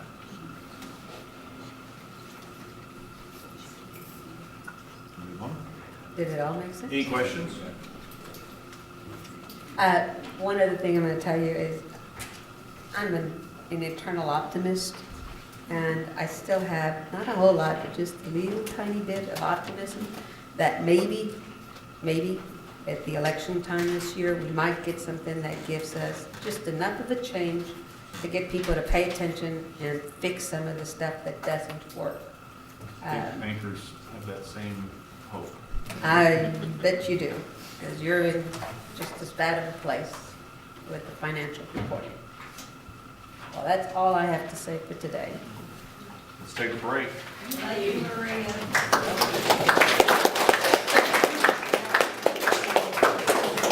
So some of the things that we are seeing, we've got the outpatient surgeries, the voluntary and elective procedures. We're doing very, very well on those things. The premier providers have really helped. Healthcare Blue Book has really helped. Those are all really good things. We've had a few pretty catastrophic shock type losses in Advantage this year, and I was just telling some folks before the meeting started, not using any PHI, not exposing any privacy issues, but as a for instance, bad things do happen, these days and always have in life. But we had a banker that was helping out his father-in-law working on a carport and fell off the carport and landed on his head, and $360,000 later he passed away. Those are obviously, those are tragic stories. But you know, once the warning is over and we look at it, and it's a big impact to the health plan. I mean, that's the entire transitional reinsurance assessment for a year in one claim. And we've had a few of those, and we buy stop loss reinsurance to help mitigate those losses, but we do have some of those. I don't get concerned about shock losses because unfortunately they're kind of one and done. They're big hits, but they go away. The things that start to get me a little excited and a little we start having some indigestion over are things that look like they're trends, where we just see segments of the plan that the expense is just going up every single month. And where we're seeing that more than anything is in prescriptions. Everybody, you know, for so many years we've talked about generic and name brand. You know, buy a generic, we have a therapeutic tier where, for certain name brand drugs, you're going to pay half of the drug cost because there's lower cost alternatives available. We've had all those things in place. Two areas of, those are always still areas of concern. We want you all to still, use generics when possible. If you ever have a question about our lower cost alternative drug, you can always give us a call. We have a lot of tip sheets that are out there in the banks that talk about therapeutic alternatives. Over-the-counter drug benefit where you can get it paid at 100% if you use over-the-counter equivalents. Those are great things. Nexium was one of our big cost drivers a few years ago. Nexium has recently gone over the counter. July 1, we added Nexium 24HR to the over-the-counter drug benefit. Based on the recommendation from the pharmacy benefit manager, effective September 1, Nexium 24HR, the over-the-counter version of Nexium, it's the only version of Nexium that the health plan pays for now. And it's paid at 100%, it's free. But if you ever did want to buy the more expensive packaging, essentially, of it, it would not be covered by the health plan. So we're always doing proactive steps. I think that's what you all expect out of us. But a couple of the areas that we're seeing that are very concerning in the pharmacy side are compounded drugs and specialty medications. A third of Advantage Health Plan's total claims are now prescriptions.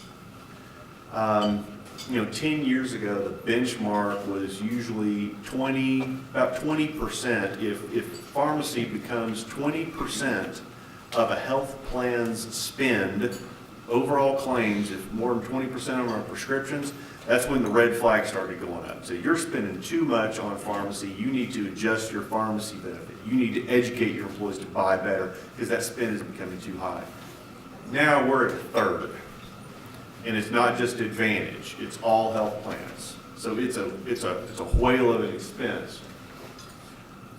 In July of 2014, just a few months ago, we had three claimants that represented 30, and I know there's a lot of 33s here, a third is 33, but 33% of the RX spend for Advantage Health Plans happened to be in 3 participants.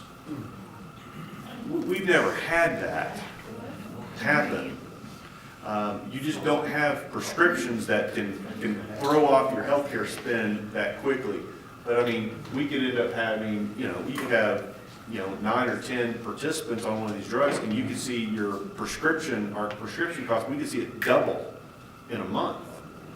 You gotta be talking about something intravenous at the hospital? No. Specialty drugs, you're familiar, we've talked about specialty drugs before, and that was the typical specialty drug. It was an injectable. We used to call them specialty drugs, biotechs, kind of that miracle drug. Most of the big specialty drugs, a lot of the biggest ones are oral. You can buy them at a pharmacy and just pick them up at retail. They're big bucks. Now, a lot of them are still injectables, but some of them are actually oral. That oral chemo is a big piece, and it's very, very expensive. We had, if I can interject, just in a conversation with Script Care just the other day, a true actual deal where they had one compound drug and the pharmacy was billing. 9,000. You're actually using one of my examples, but go right ahead. They were billing $9,000 for 1 month's supply, 30-day supply. And the cost for that, if they run it through a normal, a more premier provider type of pharmacy, was, she said, I think $1,400. So 9,000 times 12, that adds up real fast. And it was for a pain cream. It was ketamine, which is a high-powered analgesic, but it's an ointment. Oh my God. And we've got about 10 participants in Advantage that are buying, that use that drug. At $1,200, if we were having this conversation 5 years ago, I'd say, golly, $1,200 a month, that's a lot of money.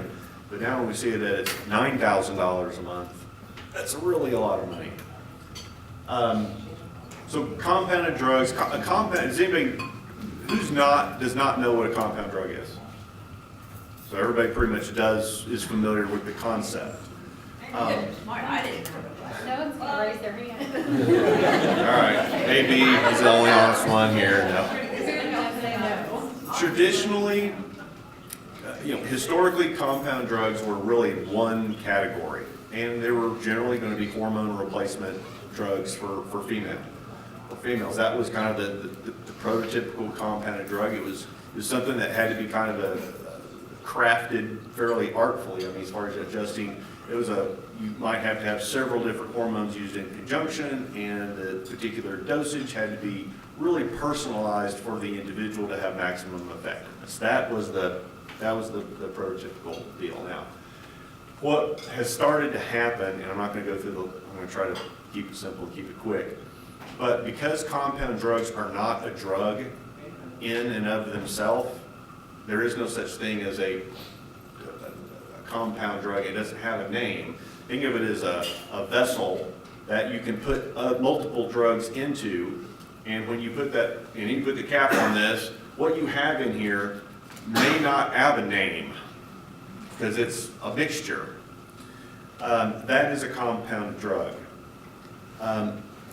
Some pharmacies, and you all know where we come from. We know your business very well. We know that the local pharmacist a lot of times is a big customer of the bank. A lot of times, maybe a big stockholder in the bank. And we've always, as your trustees and Kempton, we've always been very sensitive to that. We do have a mail order, but it's always optional.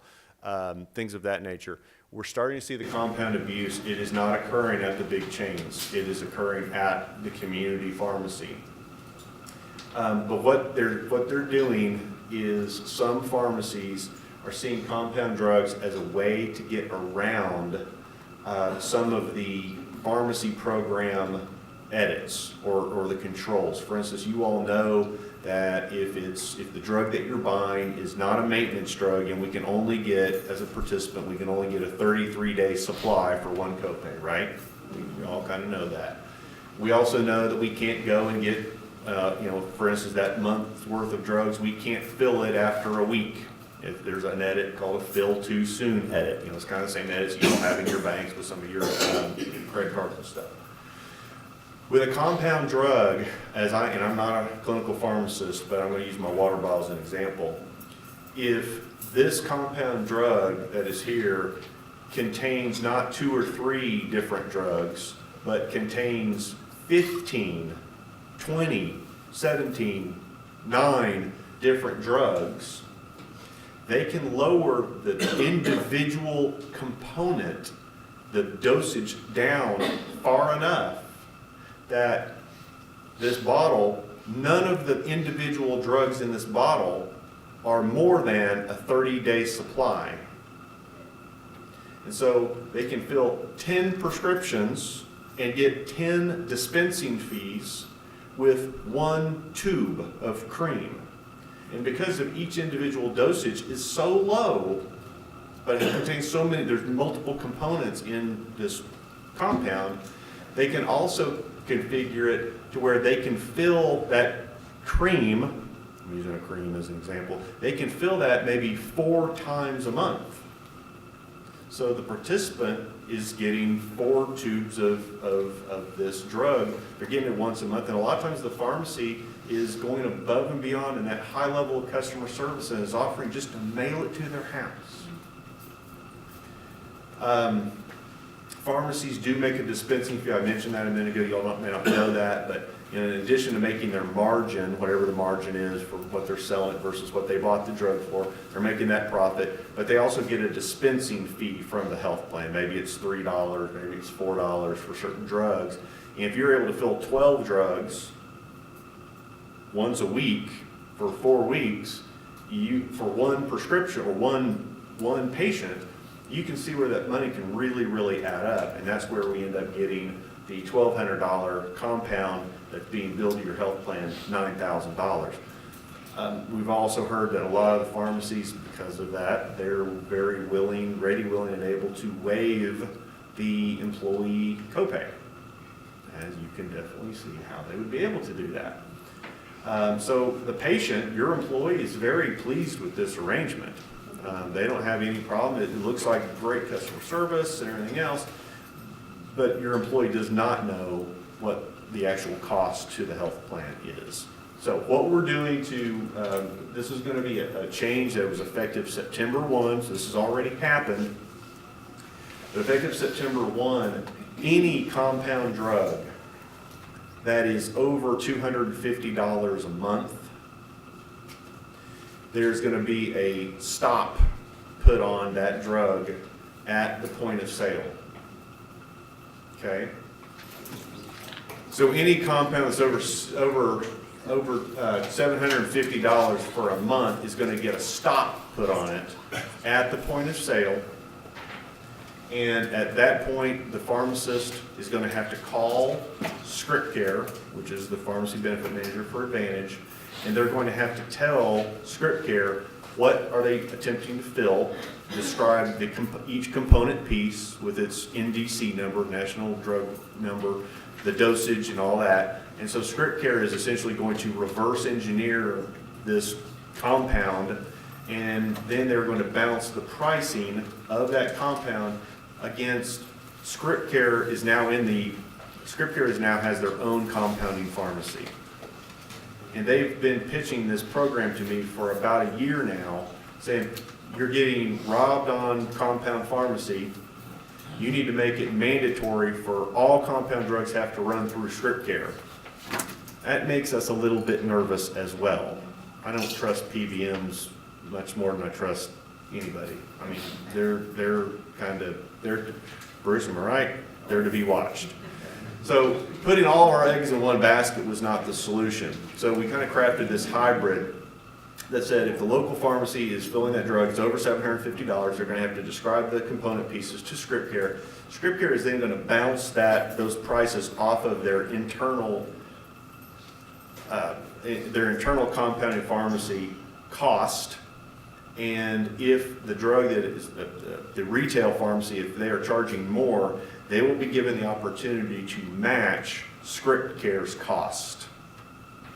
And if they choose to, it could be less. If it's less, then it's going to go ahead and sell through. If it's more, they're going to be given the opportunity to match Script Care's cost. If they refuse to match, and it is in excess of the Script Care price, then that drug will be rejected at the point of sale, and your participant is going to be told they'll probably be told that your insurance is not paying for it. Just to let y'all know, that's how it'll roll out. But that's not what's really been happened. It's just that the pharmacy doesn't want to say, I'm trying to rob you, but somebody caught me. So in order for the participant to go ahead and get that drug covered, they're going to need to call us. We can get them in touch with Script Care. Then the doc is going to have to write the script now to the Script Care pharmacy, and then they'll get it filled and it'll come to them in the mail. Jay, how does that work? I mean, like, does the doctor on the prescription, does he say three parts of this component? Yeah. Two eyes of new? Yeah. That kind of, I mean, I always just get a Z-pack and go home. You're not our problem. That's not a problem. You're not hurting. Yeah. These local pharmacies, they have somebody qualified to do that too? Well, they're not coming up with this on their own. I mean, these drugs have been prescribed by a doc, so there is a doc component to this. So has this been communicated to the? No, this is happening this is all happening pretty quickly. It's not a reduction in benefits. I mean, we're not altering the benefit plan. This is more of the trust has an obligation as an ERISA welfare benefit plan to use the trust assets to pay reasonable expenses. And so that is kind of that's where this is coming from. We actually implemented that September 1, and the 2 days later, Maria's example happened. We did not really have a feel for how prevalent this was, but we do expect to get some phone calls from this. But just to put you at ease, and Gayleen may jump in here as the operations lady, woman, they are really trying to take some steps to make sure that there is some communication with employees when it happens. They're not just going to say you didn't get it filled and they're going to drop off the face of the earth. Right now, they're working trying to make sure that they are notified when that occurs, so that the Kempton people back office will be proactive, contacting the individuals so they understand. It's not that the product or the prescription won't be covered, it's just going to be covered, but it needs to be at a reasonable price rather than whatever price that particular pharmacy was charging, because it would not meet the other. Script Care or Kempton will be calling the participants, assuming that we have contact information. Pardon me? Yeah. They will. Yeah. From the pharmacy. That's why we're bringing it up. That's why we're bringing it up. So, obviously, this is going to be, we've had kind of a lot of things going on the last couple of weeks, but this is going to be something that's going to come out in Did You Know? But I want y'all to kind of hear the rationale, because this would be like writing a book trying to explain this to a participant. You all have a lot of employees that I have employees that just don't think that there are people out there that, and I'm not judging some of the local pharmacies. These are small businesses. These are just like a community bank. These are just like Kempton. And they feel like they've been getting squeezed by the big carriers and the big chains for years and years. They're not doing anything illegal. They look at it as just a way to get back a little bit. And that is, again, why we didn't take the recommendation of the pharmacy manager to just carve out all compounds and send them to some mail order house in another state. We're not going to do that. And we did not want to hurt the pharmacies out there that are kind of doing the right thing. Majority of compounds should not cost more than $750 a month. That's the bottom line. You know what I'm saying? We chose that number. We try to work with them to find, how much do most of these prescriptions, these are not specialty miracle drugs that are being compounded. A lot of these things are fairly pedestrian. So, anybody have any more questions on compounds? Yeah. Okay, the 9,000, what was the cost when you ran it through? $1,400. And the pharmacy was given the opportunity to match. They refused. I'll continue on that story since you brought it up. When we did our research, it was a pharmacy in a medical facility.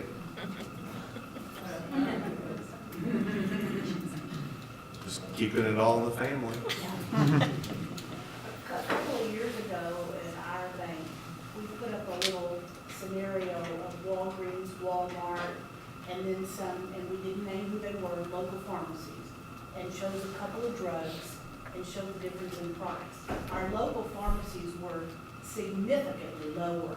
And, listening today, and it's sad, you get busy and you don't continue to educate your employees, But normally when they see that, even though they can just go pay their copay, Right. but they normally don't want to go there, knowing the difference. Yeah. But I think so, we just need to keep letting them know. Copays are not our friend. I mean, we love them as consumers, but when we're trying to manage the cost, if the employees don't decipher the differential in price, it's all the same. It's $45, $45, $45. Buy a $9,000 drug, or buy a $1,200 drug for $9,000, it's $45. It looks the same as the $1,200 drug that you're getting for $900. It's all the same to them, and so we are kind of a product of our own desire for convenience. Okay, let's talk real quick about specialties. Specialties, these are drugs that not just Advantage, I'll pop back and forwards. These are some of the headlines that we pulled on just one particular specialty drug, and I'm bringing this up. I know this is kind of a hot button. It's a hot button for probably every American. The drug is called Sovaldi. Sovaldi is a brand new miracle drug that it is for the treatment of hepatitis C. When I say it's a miracle drug, that's the truth. It is 94% curative. How many drugs do we know of that are curative of anything? This one is, at least that's what they say. It just came out in January. You have Hep C, you take this treatment regimen, and when you're done, you don't have Hep C anymore. Problem is that it ranges in cost depending on the patient's physiology. It ranges in cost from $84,000 to $168,000 for a 3-month treatment. 11 of the top 15 highest drugs on Advantage Health Plans are specialty drugs. Both spent $1.3 million in 12 months. Our banner stand over here, it's got probably the most words of any banner stand on man, but it tells a story about another drug that the board blacklisted at the last board meeting. It was not Sovaldi. I'll come back to Sovaldi, but it was a drug called Acthar. Acthar is made from the pituitary gland of pigs. It was developed in 1952, and it costs about $7 a month. It was used for only one thing, and it was developed for one particular situation, and it was used for that one situation. And it was such low cost that most doctors would just prescribe it under the office visit. But it was for childhood muscle spasms, just for, childhood muscle spasms. That's what it was developed for. That's what it was used for. As time went on, it kind of fell out of favor as newer, better, fancier drugs came out, and its use started going down. So its cost started to go up, and it got to a point where it was a drug that was just almost abandoned. I mean, nobody took it, and the manufacturer actually almost went bankrupt. The drug kind of flipped from it was being sold off, and other people would buy it, and it finally found the home that it's in today. And these are, Wall Street private equity funded company. And this drug, since it was developed in 1952, is what's called by the FDA a grandfathered drug. And so when you determine what it can be marketed for, as far as, can this be used for headaches or for night sweats or whatever, because the drug is so old, it doesn't have to be FDA approved to be effective in anything other than what it was originally intended for, which was childhood muscle spasms. Well, it's really kind of turned into be kind of a darling, and so they've started expanding the usage of, this stuff is good for everything. It's good for childhood muscle spasms, warts. It's expanded use a lot. Also, the price has gone up like crazy. We actually had a participant that was on it here in Advantage, and this drug is $33,000 a month. And unlike Sovaldi is a 3-month treatment regimen. 3 months and you're done and you're cured. Acthar, it was never intended for this, but they actually were using it for rheumatoid arthritis. It's not curative. And if y'all know anything about rheumatoid arthritis, it never stops. It's a degenerative disease. So it's $33,000 forever. And that drug has doubled in price just in the last 5 years. Anyway, that patient voluntarily, through her doctor, we didn't have anything to do with it, they decided to change her off of that med onto a different med, and the board of trustees voted to blacklist that drug. Based on all the clinical information that we've got, along with the recommendation from script care, there is no clinical indication for that drug other than muscle spasms. There are enough newer, modern, more effective drugs for rheumatoid arthritis. It is simply a dollar thing. So that drug is blacklisted. Now let's go back to Sovaldi. Very expensive. Maria and I do not, we think that if we were to blacklist Sovaldi, that we're reducing benefits. It's not like reducing choice, because you could make the argument that there are other treatments for hepatitis C, but there's only one right now that's curative. So it kind of makes it unique. But that brings me to this kind of the next point that I wanted to talk. We did make a decision on what we're going to do with drugs such as Sovaldi, but it kind of starts a conversation that we need to have, and I think the whole country is going to have. I don't care whether you're Blue Cross and Blue Shield, Advanced Health Plans, Medicaid, Medicare, federal prison system. These drugs, we're getting to a point where some of this stuff's just not going to be affordable. I mean, there is a pipeline that is absolutely full, I've been told, full of specialty drugs that are going to make Sovaldi look like a bargain basement deal. So at some point, we're going to have to get as a nation to where we really start to look at, who is the best candidate for this particular drug. I can tell you if it's my family member that's sick, it's going to be my family member. And you all could probably answer that question exactly the same way. But again, as a health plan, as a country, like I said, back on the news clippings here, actually the Congress right now is opening an investigation into Gilead, which is the manufacturer, into the price of this, because they only charge $900 a treatment in Egypt for the same drug. But it opens up a debate. The issue is not just Advantage Health Trust, it really is a national issue right now. When you look at these kinds of drugs and you look at the Medicaid programs in the different states, a number of the people, or the volume of people that tend to have hepatitis C, for example, are going to be the people that are going to be drug users or former drug users. And the states are starting to look at that because they can't afford that.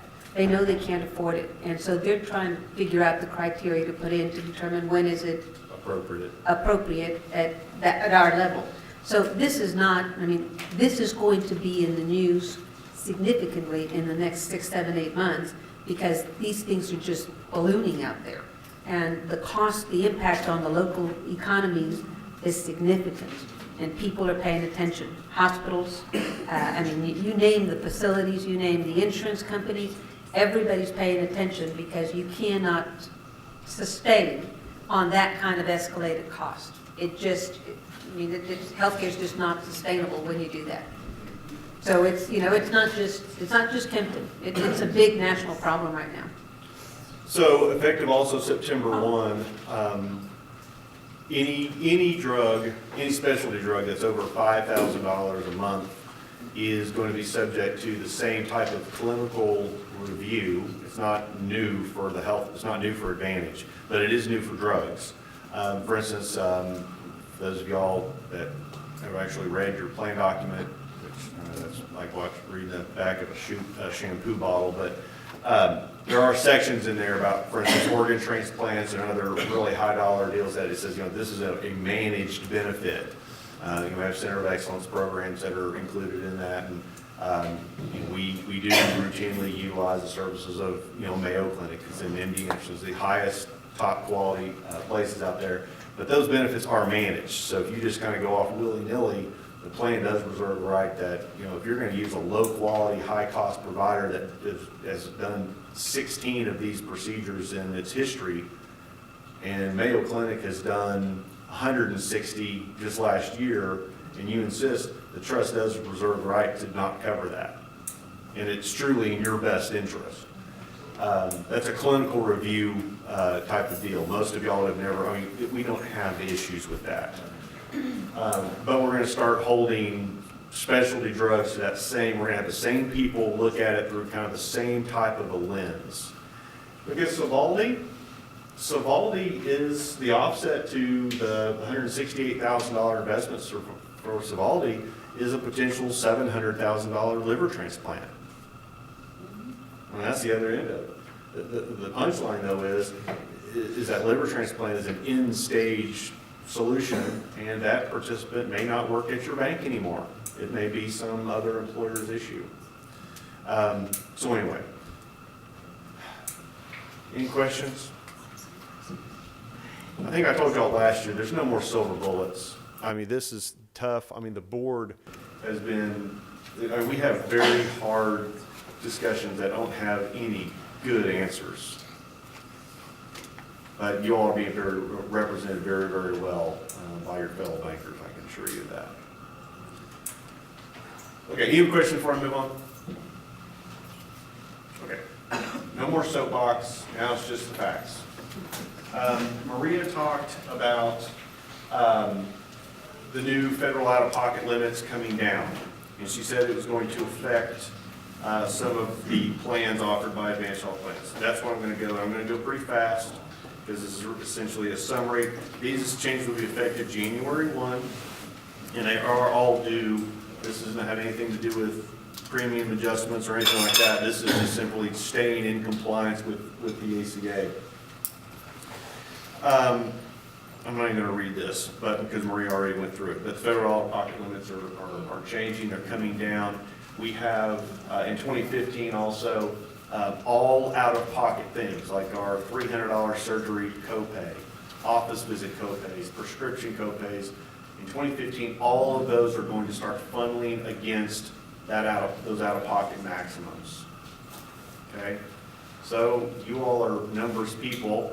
If you are lowering the potential liability of an employee, you're increasing the potential liability of the health plan. And then when you're counting more things towards a smaller number, it's going to make it easier and quicker to reach the maximum annual out-of-pocket.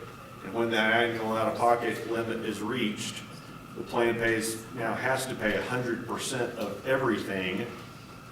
That's not a great cost containment strategy. So I'll let you all infer that. Okay, how it's going to affect is we had a few plans that their out-of-pocket maximums were in excess of the federal allowable. We have some, and this hit Advantage Health Plans actually July 1st.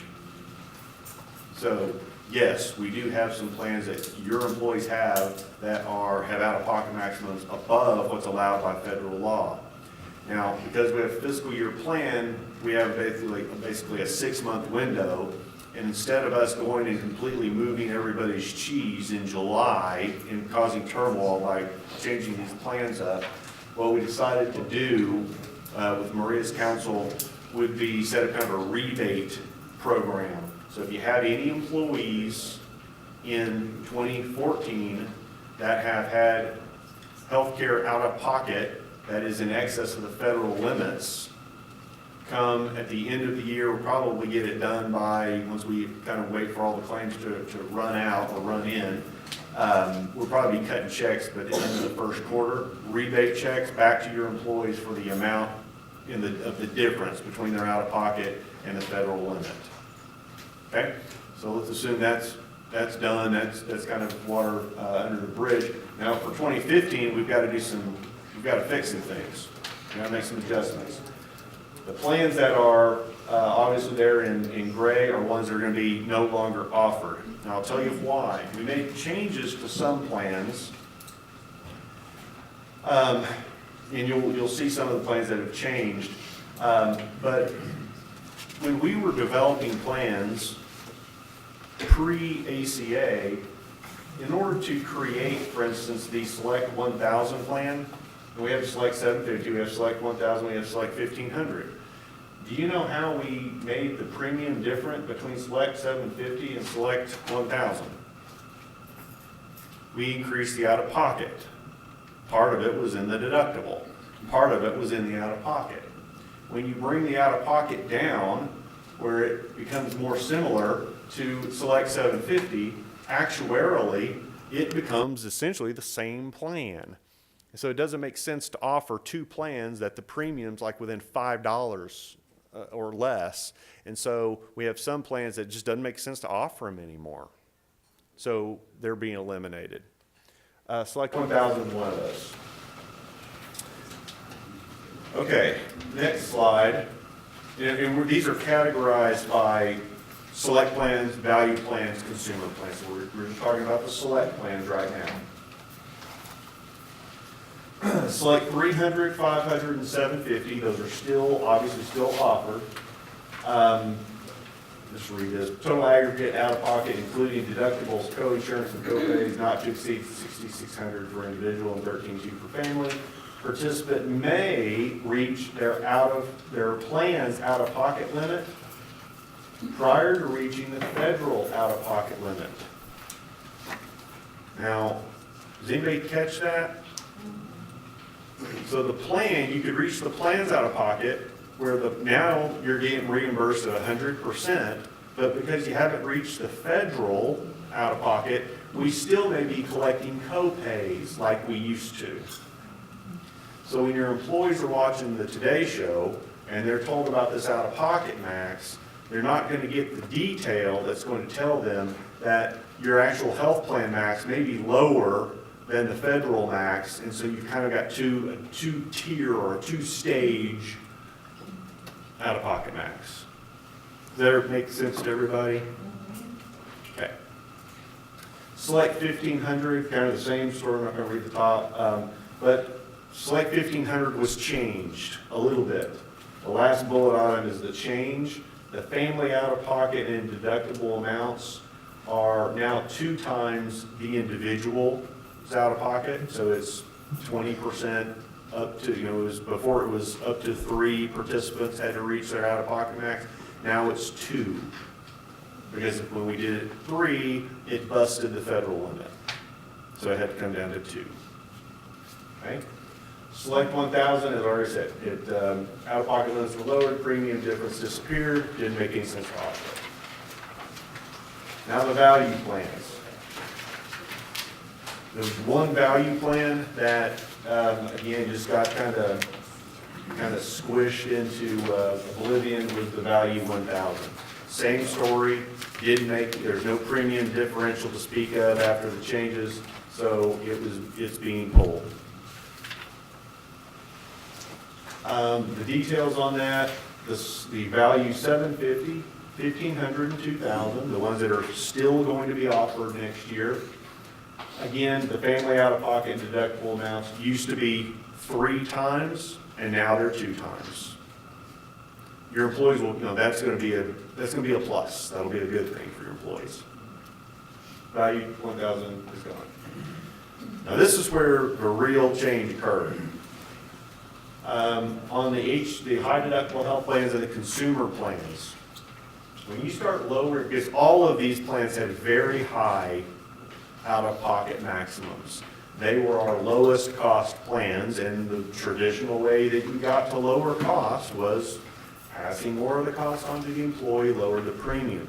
Now when the feds come in and bring that all down, there's really no such thing hardly as a consumer plan. Back in the old days when you had a $10,000 deductible and you self-insure a portion of it down, you can still do that, but you can't do it with a $10,000 deductible, so there's a narrowing out there. The only one of these plans that survived is the high deductible, the HCHP 2500 with RX. We did not have a lot of participants on any of these plans, so you all probably looking at that going, big deal. We had a few, but not very many. Any questions so far? Okay. Okay, just kind of the story, HDHP 1500 no longer available because of the out-of-pocket switch. The HDHP 2500, it is still intact. The family deductible, again, used to be 3 times. It's now 2 times, like the other plans. But also, due to lots of and I may have to have Melissa explain this to me because everybody explains it differently. You may be able to explain it in a more friendly, user-friendly way. But the deductible is embedded, which is essentially where you don't have to meet the family deductible anymore before you get a benefit. Ish. Embedded deductible. Right on. Okay. Again, that should be perceived as a benefit improvement, benefit enhancement on that plan. Consumer 3,000, 5,000, consumer 5,000 plus, no longer available because of the same reason. We have new plans, 2 new plans that are being constructed for the post-ACA world. The 2 new plans are consumer 3,500 plus. $3,500 deductible, $7,000 family deductible. The out-of-pockets are all within the federal guidelines. Co-insurance is 80% and it does have co-pays. Okay? Also, I'm going to fly back to a few of these others because I want to bring something up to you all. See that percent of minimum value? I actually had that on all of the slides. And if you notice, they were all in the 80s and 90s. So, if an employee says your plan stinks when you're trying to hire somebody, you say, I'm only required to offer you 60 and I'm offering you a plan that is 91%. So, it may actually give you a little bit of a tool out there to say, actually our plans are extremely rich. Even the federal government agrees. The other new plan that we've constructed, and this one, honestly, we've got a few requests for it. It's kind of an experiment out in the market. I don't know whether it will be the lowest cost plan adjusted for inflation, probably that Advantage has ever offered. It is the ultimate in simplicity. We call it the minimum, the MVP. MVP usually is a good thing. This is not a good thing necessarily. I don't want to be on this plan, but it may serve a purpose for your bank. Notice its minimum value. To get out of the penalty box, you have to offer something that is 60% or better. We tried to have a plan that would be the cheapest plan possible, yet still squeak us by on the compliance level.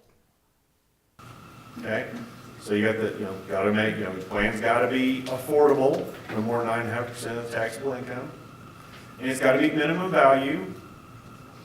Check. Right. So some banks may offer multiple plans.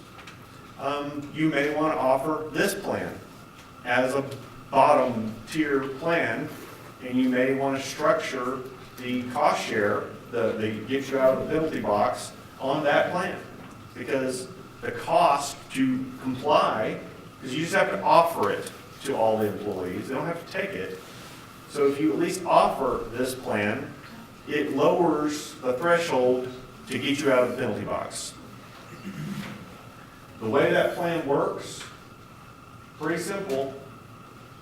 Nothing's paid for other than preventative care. Well, there's more than nothing. But preventative care is covered because the ACA mandates that at 100%. We're keeping Premier Provider. Tipton Premier Provider is also in this plan, so you have that 100% benefit. But if it's not preventative and it's not Premier Provider, there is no coverage until you get to the $6,600 deductible. Correct me? Yeah, the other 100% benefits, thank you. Yeah, lab card, one call, the other Premier Provider like benefits. OTC, over-the-counter drugs. But other than those things, there's no benefit till you reach that $6,600 deductible. and there's zero co-insurance. So in other words, you get to the $6,600 deductible and it's 100%. The deductible and the federal out-of-pocket max are the same. Does that sound What are you estimating that cost of participant? lower? Lower? You don't know that. I'm sorry. You said what you were trying to know what the cost What are you is? estimating the monthly premium on that be? Well, we don't know yet. Oh. You have a range? Lower. Milliman gets the information and provides the, we're It's not not. been, yeah, it's not been priced out yet. I would guess it's probably 20% plus less than probably the next lowest plan. There's no, Nope. right, and there's no RX, there's no. There is RX, Yeah, there is. but it's subject to the deductible. But it's all that time. And Jake, on the family, that's not like two people, that's like, you have to meet the entire, if you have family coverage, you've got to spend $13,200 before the plan pays anything. There's not a one person meets it and then you get, it's like, Yeah, you if got you to have spend single, it's 13,200. 6,600. If you have single plus anything, it's the 13.2. Again, this is not a good plan.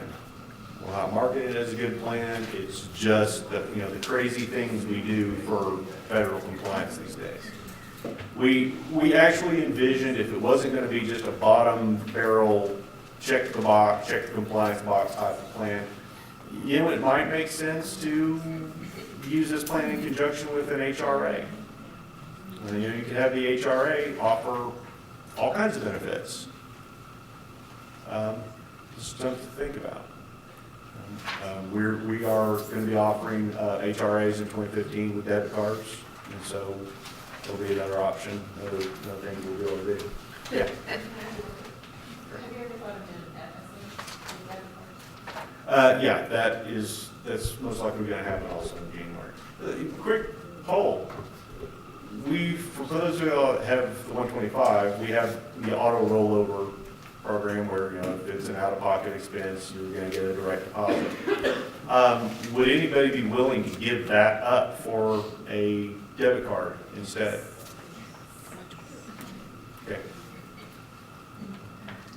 We are listening. Any other questions or comments on any of this or the minimum value plan? Just a quick question. Yeah, sure. Right now, you only allow us to have like 3 plans or something like that? Correct. Okay, would this have to take the place of one of those, or can it be added to the limit? That's a good question. My question too. So y'all already offer 3 now and are thinking about offering this? Yes. Um, You have to or something. That's something that we probably just need to think about operationally. To the trust, it doesn't really matter. But operationally, I don't, you all think you'd have many folks take it? No. It's just more of a check the box compliant, don't want to take away one of your normal plans to offer this? Correct. That's kind of thinking. I'd be open to that. Yeah, that's the, when you start offering multiple plans in smaller employers, it creates complexities that are kind of strange. But in this situation, that's kind of the way we view this plan as well.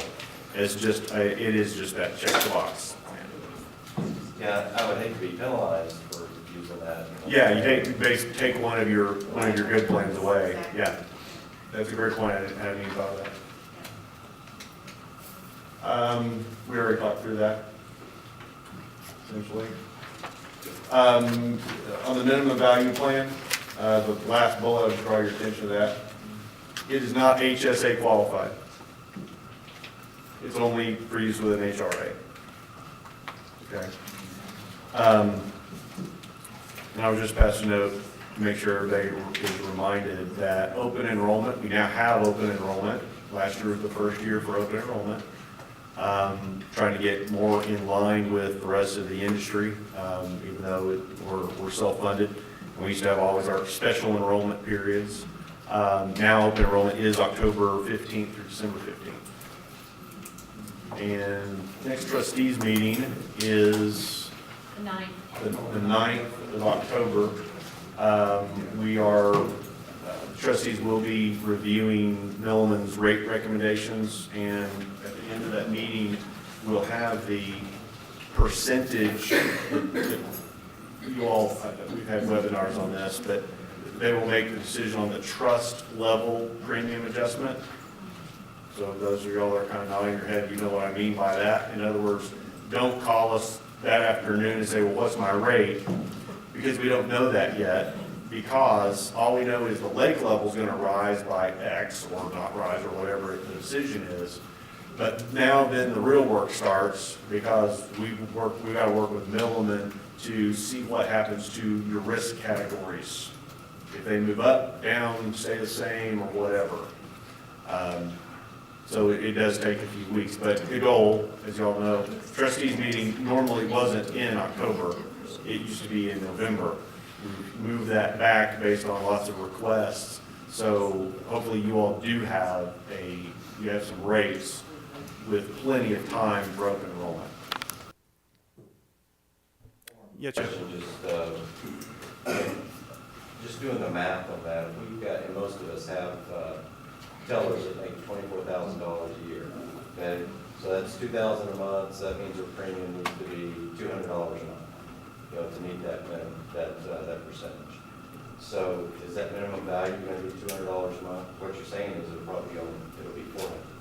It's going to be whatever it's actuarially determined to be. It's their cost.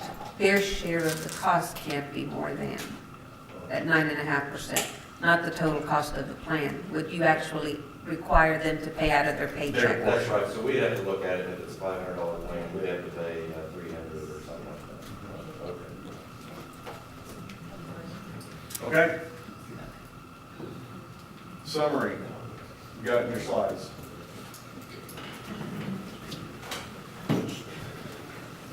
Yeah, Harvey.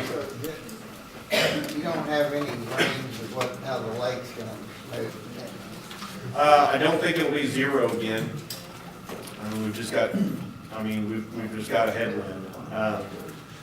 I will, and this is not, you always try to get me to say something.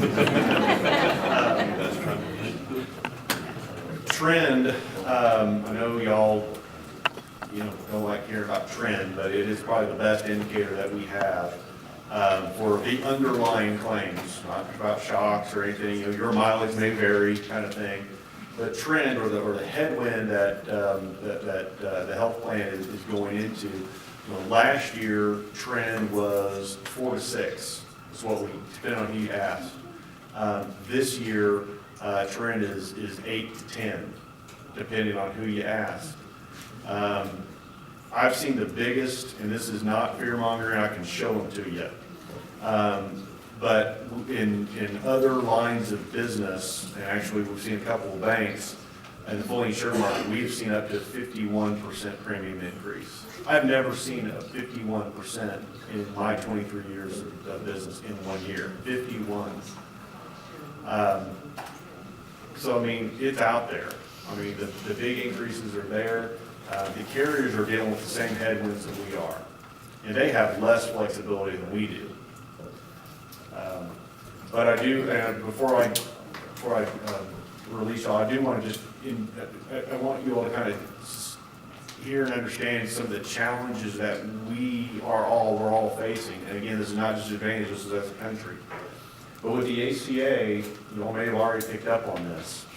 But when the ACA is mandating you've got to pay for these things, we've got to offer all these things, some of the things are new things, and you also can't share the costs with the employees more than X, not just on the premium side, but now also on the out-of-pocket side, and healthcare costs are going up.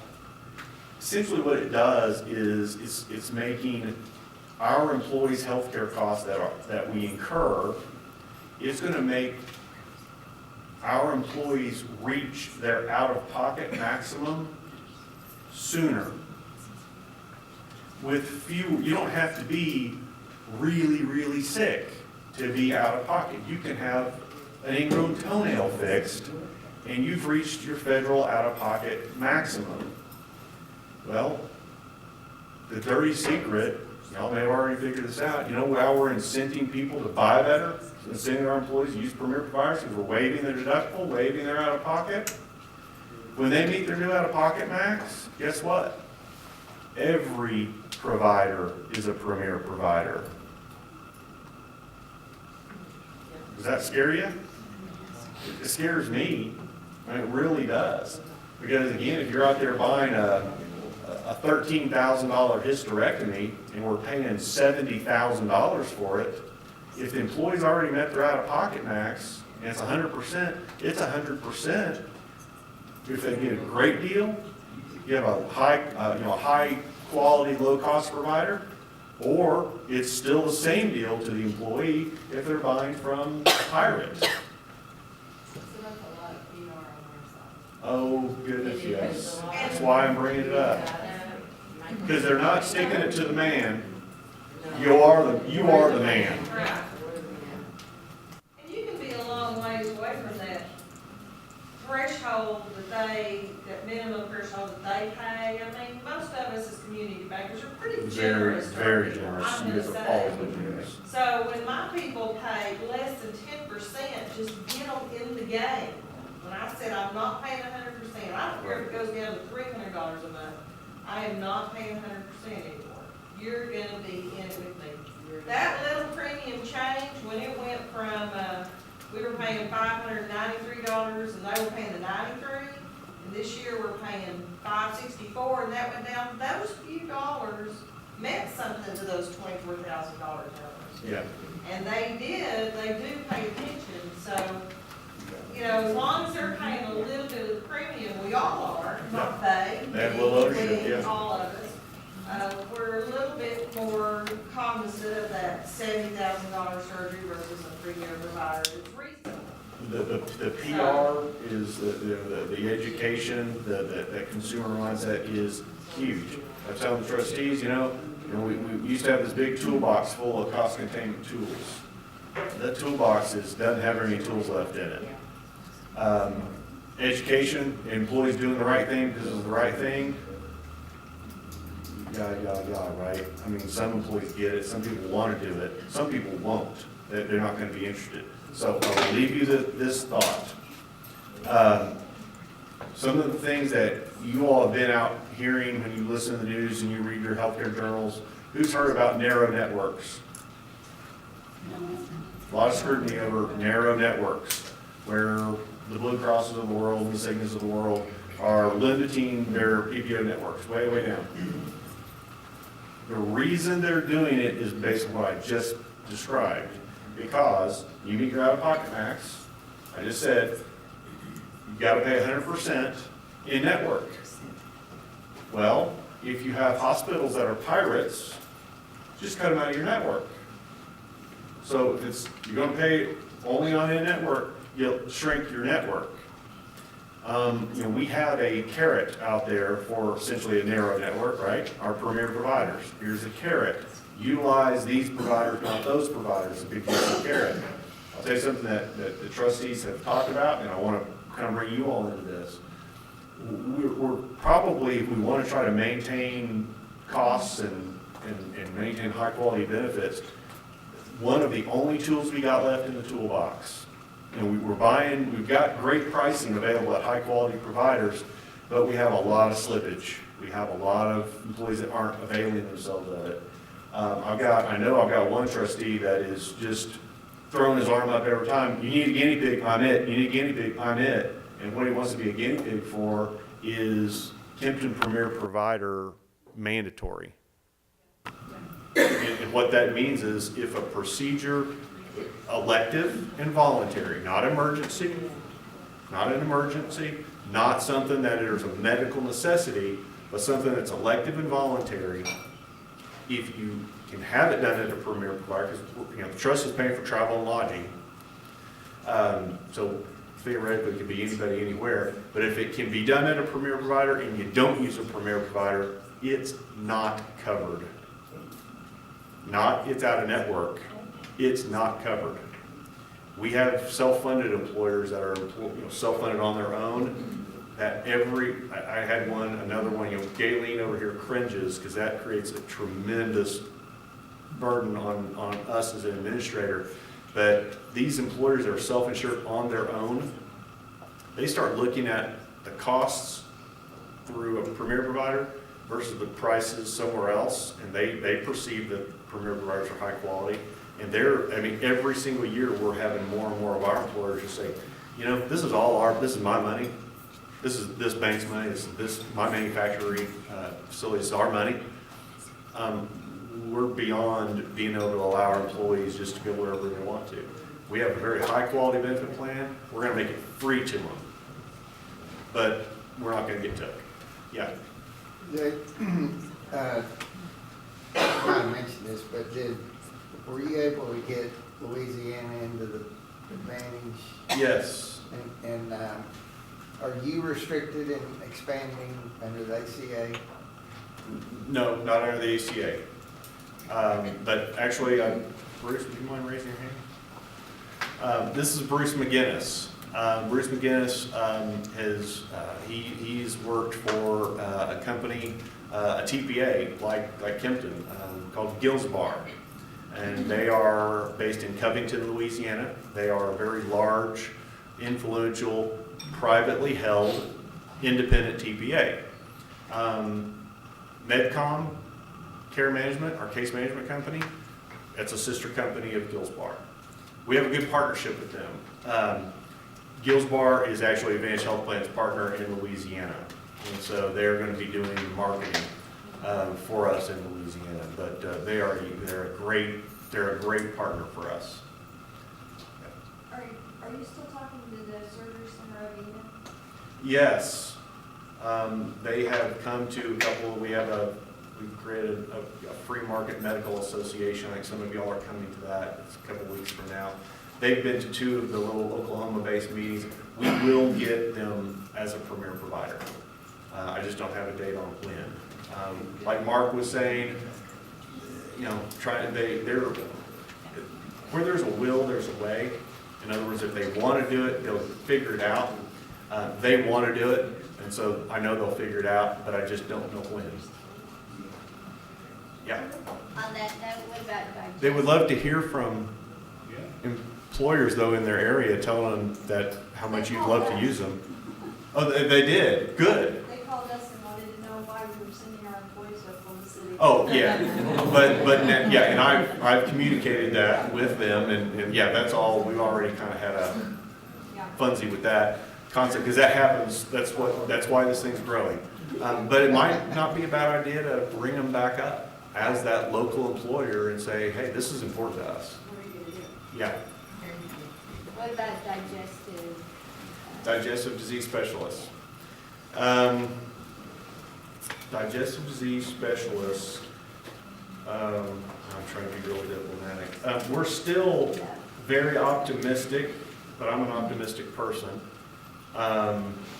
They are wanting to, they're very much interested in transparency as long as it's kind of opaque. They're trying to play footsies. In other words, they want to be a white hat to certain people, but they want to still be able to be a black hat to other people. And the Kempton Company and the trustees, and I think you all as well. I don't want this to be a game.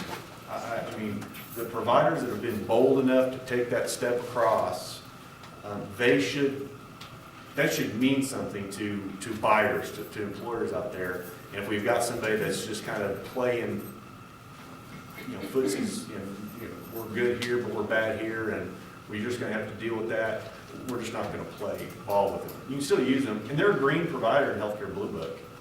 They just will not. They're not ready to be transparent to any and all comers. And we are having a great relationship with Norman and the Scott Beat. They are wonderful partners.